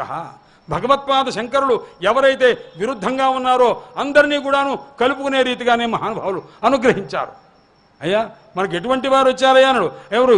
ఈశ్వరుడు చండాల వేషంతో వస్తే కూడాను చండాలోస్తు ద్విజోస్తు గురురిత్యేష మనీషా మమ అని ఆ రకంగా చెప్పి లోకంలో ఒక సంకేతాన్ని ఇచ్చి ఏ రకంగా చూడవచ్చునో, సమదృష్టి ఎలా ఉండాలో అది ఈశ్వరుని ద్వారా తాము పొందినటువంటి అనుభూతిని, జ్ఞానం కలిగినటువంటి వాడు ఏ రకంగా ఉండాలో వారు ఆ రకంగా ఉపదేశం చేసి ఉన్నారు. దేనివల్ల ఈ భేదబుద్ధి వస్తుందయ్యా అన్నాడు. మాయ చేత వస్తుందండి అన్నాడు. మాయ అంటే ఏమిటన్నాడు? లేనిది ఉన్నట్టుగా కనిపిస్తే మాయండి అంటారన్నమాట. అవిద్యమానశైవి అక్ష మాయా. లేనిది ఉన్నట్టుగా ఉంటే కదా. ఈ మాయ ఏం చేస్తుందయ్యా అన్నాడు? పండితుల్ని కూడా పామరుల్ని చేసి పారేస్తుందండి అన్నాడు. శృతి శత నిగమాంత శోధకానపి అహరహర ఆహరతో ధనాని సద్య. ఎంత బాగా చదువుకున్నవాడైనా సరే పొద్దున్నే లేచి ఎక్కడికి వెళ్తాడయ్యా అన్నాడు. ఆయన అక్కడికి వెళ్ళి ఇక్కడికి వెళ్ళి వాళ్ళ దగ్గరికి వెళ్ళి వీళ్ళ దగ్గరికి వెళ్ళి 4 మంచి మాటలు చెప్పి 4 రూపాయలు సంపాదించుకొని డబ్బు సంపాదించుకొని కాలక్షేపం చేస్తుంటారు. ఎటువంటి వాడు? వేదాంత శాస్త్రము చదువుకున్నవాడు, వేదాంతాలు శాస్త్రాలు చదువుకున్న వాళ్ళు కూడా ఎలా ఉన్నారయ్యా అన్నాడు. అంటే వాడు ఇష్టం చతుష్పదాద్యభిన్నాన్, 4 పాదములు కలిగిన జంతువులతో తేడా లేకుండా ఆహారం కోసం నిరంతరం సంచారం చేసేట్టు చేసి పారేస్తుంది. ఎవరయ్యా చేసినాడు అంటే ఆయన అఘటిత ఘటన పటీయసి మాయా. ఉన్నది ఎన్నున్నారయ్యా అన్నారు మహానుభావులు. రమణ మహర్షి చెప్పారు, ఆయన ఉన్నది ఒక తత్వమయ్యా, పరతత్వం అన్నారు. ఆ రకంగా పరతత్వం ఏమిటయ్యా అన్నారు. ఉన్నది ఒకే ఒక బ్రహ్మతత్వం ఉంటే దాన్ని హరి, హర, విధి ఇలాంటి పేర్లతో భిన్నంగా చేసి పారేస్తుంది. ఇన్ని పేర్లు, ఇన్ని రూపములు, దానికి తగినటువంటి ఉపాసనా విధానములు, ఇదంతా ఎలా ఏర్పడింది అయ్యానడు. లేనే లేదు, లేనిది ఉన్నట్టుగా తయారు చేసుకున్నారు. దేనివల్ల? మాయ చేత. అఘటిత ఘటన పటీయసి మాయా అన్నారు. మాయా పంచకం అని రాశారు. కాబట్టి ఆయన ఇది ఆత్మస్వరూపం తెలుసుకోవటానికి పెద్ద ప్రతిబంధకమై ఉన్నది ఈ మాయ. దేన్ని ఎలా పోగొట్టుకోవాలయ్యానడు. మామేవ ఏ ప్రపంచంతే మాయామేతాన్ తరంతితే, నన్ను ఆశ్రయించిన వారికే ఈ మాయ పోతుంది అన్నమాట. ఈ మాయ ఏం చేస్తుంది? ఆత్మస్వరూపం తెలుసుకోకుండా చేస్తుంది. ఇంతకంటే అనర్థం ఏమిటండి? మన ఇంట్లో ఉన్న వస్తువు, మన దగ్గర ఉన్న వస్తువు, మనలోనే ఉన్న వస్తువు మనకు తెలియకుండా చేసి పారేస్తుంది అనమాట. అందుకోసమే మహానుభావులు చెప్తుంటారు, నాయన ఏమిటి పరమాత్మ యొక్క శంకర భగవత్పాదులు వారు చెప్తారు, నాయన ఏమిటయ్యాను లబ్ధామాన్య రాజ ఎంత నువ్వు శంభోర్లోక శాసితో వా తతఃకిం, విష్ణోర్లోక వీక్షితో వా తతఃకిం, ధాతుర్లోక సాధితో వా తతఃకిం, ఏన స్వాత్మ నైవ సాక్షాత్కృతో భూత్. కైలాసానికి వెళ్ళి శాసించి వచ్చావేమో, దానివల్ల ప్రయోజనం ఏమిటి నాయన? వైకుంఠంకి వెళ్ళి చూసొచ్చానంటావేమో, దానివల్ల ప్రయోజనం ఏమిటి? బ్రహ్మలోకం వచ్చి సాధించుకొచ్చానంటే ప్రయోజనం ఏముంది నాయన? నీ ఆత్మస్వరూపం నీకు తెలుసునా అన్నారు. నీ స్వరూపం నీకు తెలియనప్పుడు ఇవి ఏవి ఉన్నా కానీ ఉపయోగం లేదు నాయన. కాబట్టి నువ్వు భుక్తానారి సుందరీవా తతఃకిం, గొప్ప బ్రహ్మాద్య అప్సరసల్ని నీ స్వాధీనం చేసుకుంటే దానివల్ల ప్రయోజనం ఏముంది అబ్బాయి? అబ్ధి పద్భ్యాం లంఘితోవా, ఆంజనేయ స్వామి వారిలాగా సముద్రం దాటానంటావేమో, దానివల్ల ప్రయోజనం ఏముంది నాయన? ఏన స్వాత్మ నైవ సాక్షాత్కృత, ఆత్మసాక్షాత్కారం లేదు. ఎందుకు? మాయ చేత ఆవృతమై ఉండటం చేత. ఆ మాయ పోగొట్టుకోవలే, భగవంతుని యొక్క ఆరాధన చేయవలే, భగవంతుని ఆశ్రయించవలే. అందుచేత భక్తి ఉండవలే, తత్వబోధ ఉండవలే, వైరాగ్యం ఉండవలే, బ్రహ్మసాక్షాత్కారం పొంది కృతార్థుడు కావలసింది. ఇది భగవత్పాదుల వారి యొక్క సందేశం అన్నమాట. అందువల్ల మా గురువులు ఎటువంటి వాళ్ళు చూడండి, ఒక్క శ్లోకంలో ఎంత అర్థం మనం చెప్పుకోవడానికి తగినటువంటి రీతిగా వారు రాశారు. మనం మనం కవిత్వం రాశామనుకోండి, మనకే అర్థం కాదు, అవతల వాడి సంగతి పక్కన పెట్టండి. వారు రాశారనుకోండి, మనం చెప్తూ ఉంటే ఇంకా ఇంకా ఇంకా విషయాలు బోల్డ్ వస్తుంటాయి అన్నమాట. అంత వాడు తపస్సు చేసిన రాత అదనమాట. అందువల్ల వినాయకం, పూర్వశంకరులకు వినాయకుడు కుమారుడుగా ఉన్నారు. ఈయనకి ఎవరన్నా వినాయకుడు ఉన్నారా? ప్రతిపక్షి లేరు. మాది విజయవాడలో జగద్గురుల యొక్క శిష్యులు 2 ఉన్నారు. ముదిగొండ వెంకటరామ శాస్త్రి గారు, ముదిగొండ పిచ్చయ్య శాస్త్రి గారిని జ్ఞాతులు, అన్నదమ్ములు అవుతారు. ముదిగొండ పిచ్చయ్య శాస్త్రి గారు చమత్కారి, అంటే సరసంగా మాట్లాడి అప్పటికప్పుడు సజ్జస్ఫూర్తితో మాట్లాడే వ్యక్తి. జొన్నబిత్తుల సీతారామాంజనేయులు గారిని ఒక వ్యాపారం అది చేసుకుంటారు. జగద్గురులు యందు అచంచల భక్తి కలిగినటువంటి వారు. ఇప్పుడు భువంగతులు కాదు, దివంగతులు. వారి కుమారుడు ఉన్నాడు ప్రభాకర శాస్త్రి అని. వారి ఇంట్లో దసరాలో ద్వాదశి నాడు సభ జరుగుతుంది. అప్పుడు శాస్త్ర పండితుల్ని, వేద పండితుల్ని, ఘనపాఠుల్ని అందరినీ కల్పించి వాళ్ళని పిలిచి స్వస్తి చెప్పించి శాస్త్ర పండితుల చేత వాక్యార్థం చేయిస్తుంటే అందులో పూర్వపక్షం చేయడం, సిద్ధాంతం చేయడం ఇదంతా ఉంటుంది. ఇలా ఉన్న తర్వాత ఆ సందర్భంలో ద్వైతులు ఈ రకంగా అంటారని ఎవరో ఒకళ్ళు వచ్చి ఈ మాట ఏదో అడగటం జరిగింది. ఏం జరిగినా నాయన ఇప్పుడు జయించేది అద్వైతమే జయిస్తుంది సుమా అన్నారు. అద్వైతమే జయిస్తుంది అంటే సంతోషపడ్డారు. ఒకవేళ ద్వైతుడు జయించాడనుకోండి, అప్పుడు సంగతి ఏమిటి? ద్వైతో జయించారనుకోండి అన్నాడు. అప్పుడు కూడా అద్వైతమే జయించింది అన్నారు. అంటే ఏంటి? జయించేవాడు ఒక్కడేగా జయించేది, ఇద్దరు జయించరుగా. వాడు ద్వైతి కానీ అద్వైతి కానీ విశిష్టాద్వైతి కానీ వాడు ఒక్కడేగా, అది అద్వైతమేగా. ఎప్పుడూ అద్వైతమే జయిస్తుంది, ఎవరు జయించినా సరే అని చెప్పి ఒక చమత్కారంగా చెప్పున్నారు. అంటే అద్వైతం యొక్క ప్రాశస్త్యం చెప్పడం కోసం ఒక చమత్కారంగా చెప్పిన ఒక అందమైనటువంటి మాట అన్నమాట. అందుచేత వినాయకం, వినాయకుడు లేడు అని ఎవరికి పూర్వశంకరునికి వినాయకుడు ఉన్నాడు, ఈయనకి వినాయకుడు లేడు అనమాట. అట్టివారు అపూర్వ శంకరం. అట్టి అపూర్వ శంకరులైన మా గురుదేవులను నమామి, నమస్కారం చేస్తున్నాను. విద్యారణ్య స్వాముల వారు శంకర విజయంలో శంకర భగవత్పాదుల వారిని చెప్తూ అసత్ప్రపంచ చతురాననోపి సన్ అభోగయోగి పురుషోత్తమోపి సన్ అనంగజేతాపి అవిరూపదర్శన జయత్య పూర్వో జగదద్వయీ గురు అని రాశారు. ఆయన మా గురువులు శంకర భగవత్పాదుల వారు ఎట్టివారయ్యా అన్నారన్నమాట. అంటే అసత్ప్రపంచ చతురాననోపి సన్, బ్రహ్మదేవుడు 4 ముఖాలు పెట్టుకొని సత్యమైనటువంటి ఒక ప్రపంచాన్ని సృష్టించారు. ఇంత ఆ 4 ముఖాలు పెట్టుకొని సత్యమైన ప్రపంచాన్ని సృష్టిస్తే చతురమైన ఒకే ఒక్క ముఖంతో శంకర భగవత్పాదుల వారు ఉపనిషత్తులను ఉదాహరిస్తూ ఈ ప్రపంచం మిథ్యా అసత్ అని తేల్చిపారేశారయ్యా అన్నారు. 4 ముఖాలు పెట్టుకొని ప్రపంచమంతా సృష్టి చేసి ఇది సత్యమయ్యా అని చెప్తుంటే ఒకే ఒక్క ముఖంతో అది అసత్యమయ్యా అని చెప్పి సహేతుకంగా చెప్పినటువంటి భగవత్పాదుల వారు అసత్ప్రపంచ చతురాననోపి సన్, ఆయన చతుర్ ఆనన, బ్రహ్మదేవుడు చతుర ఆనన, చతురమైన ఒకే ఒక్క ముఖం గలవారు. శంకర భగవత్పాదుల వారు అభోగయోగి పురుషోత్తమోపి సన్, ఆయన పురుషోత్తములు ఎవరు? శ్రీ మహావిష్ణువు. ఆయన భోగయోగి, భోగంతో కూడుకున్నటువంటి వారు. మా భగవత్పాదుల వారు ఎటువంటి వారైనా అభోగయోగి, భోగంతో లేరయ్యా, పురుషోత్తమ, పురుషోత్తముడయ్యా అన్నారు. మహావిష్ణు స్వరూపము ఉన్నది, భోగయోగి కానట్టి పురుషోత్తముడు అన్నమాట. అభోగయోగి పరమేశ్వరుడయ్యా మా భగవత్పాదుల వారు. ఎటువంటి అనంగజేత, ఈయన మన్మధుడిని జయించారు మహానుభావులు. ఎక్కడ అమృక మహారాజు యొక్క శరీరంలో ఉన్న ఏ రకంగా మనస్సన్నిటిని చంచలం కాల. అప్పుడు పద్మపాదాచార్యుల వారు మొదలైన వాడు చెప్తారు, స్వామి మీరు ఒక రాజ శరీరంలో ప్రవేశిస్తున్నారు, మనస్సు చాపల్యాన్ని పొందే ప్రమాదం ఉంది, స్త్రీలు ఉంటారన్నారు. నాయన మామూలు అవిద్యోపహితుడైన వానికి చెప్పినటువంటి మాటలు నాకు చెప్పవలసిన పని లేదురా అబ్బాయి. నా మనస్సు సుఖయోగీంద్రుల వారు, జనక మహారాజు, కృష్ణ పరమాత్మ, రామచంద్రమూర్తి మొదలైన వాని యొక్క స్థితి ఎటువంటిదో అటువంటి స్థితిలో నన్ను తెలుసుకోను ఆయన అని చెప్పి ఆ శిష్యునకు ఉపదేశం చేసి ఆ అమృక శరీరంలో ప్రవేశించారు మహానుభావుడు. అందువల్ల ఈయన ఎటువంటి వారయ్యా? శంకర భగవత్పాదుల వారు అనంగజేత, మన్మధుడిని జయించారు. ఆయన ఏం చేశారయ్యా అంటే కోపం చేత ఆ మన్మధుడిని కాస్త దగ్ధం చేశారు. అనంగుండి ఆయన జయించారు పరమేశ్వరుడు, పూర్వశంకరులు. కానీ ఆయన విరూప దర్శన, కోపంగా చూచి మన్మధుడిని దగ్ధం చేశారు. మా శంకర భగవత్పాదులు వారు వచ్చేవానైనా అట కూర్చోరా అబ్బాయి, వెళ్ళరా అబ్బాయి అని పంపించారన్నమాట. అనంగజేత అవిరూప దర్శన, విరూపంగా చూచారా? లేదు. ఎవరైనా జయత్య పూర్వో జగదద్వయీ గురు, అద్వైత సిద్ధాంతాన్ని వ్యవస్థాపన చేసి మనల్ని అందరినీ కూడాను భక్తి మార్గం చెప్పి తర్వాత జ్ఞాన మార్గం కలిగేట్టు చేసి, జ్ఞానంలో కూడా ఒక ఔపనిషదమైనటువంటి మార్గం. భగవత్పాద శంకరులు ఏదైనా ఒక విషయం చెప్పేటప్పుడు ఇది శాంకరం మతం, ఇది శంకర భగవత్పాదుని మతం అని ఇప్పుడు చెప్పలేదండి. ఇది నా మతం కాదు, ఔపనిషదం మతం, ఉపనిషత్తు చేత తెలియదగినటువంటి మతం ఇది అద్వైత మతం మాత్రమే అనే విషయాన్ని సిద్ధాంతం చేసి అందరినీ అనుగ్రహించినటువంటి మహనీయులైన భగవత్పాద శంకరుల యొక్క జయంత్యుత్సవ సందర్భంలో తెలిసి తెలియని 4 మాటలు నా చేత పలికించారు. జగద్గురుల యొక్క ఆశీస్సుల చేత, పరదేవతానుగ్రహం చేత, సద్గురుల యొక్క కృపచేత ఒక గంటన్నర సేపు కూర్చొని భగవత్పాదుల వారి గురించే 4 మాటలు చెప్పాము అంటే అది ఏదో ఒక అదృష్ట విశేషం లేకపోతే మనం చెప్పలేము, అదృష్ట విశేషం లేకపోతే విననూ లేము. అలాంటి ఒక సంయోజన చేసినటువంటి చిరంజీవి బంగారేశ్వర శర్మ గారికి ధన్యవాదాలు తెలియజేస్తూ విరమిస్తున్నా. హరయే నమః. వాసుదేవ వాసుదేవ వాసుదేవ వాసుదేవ.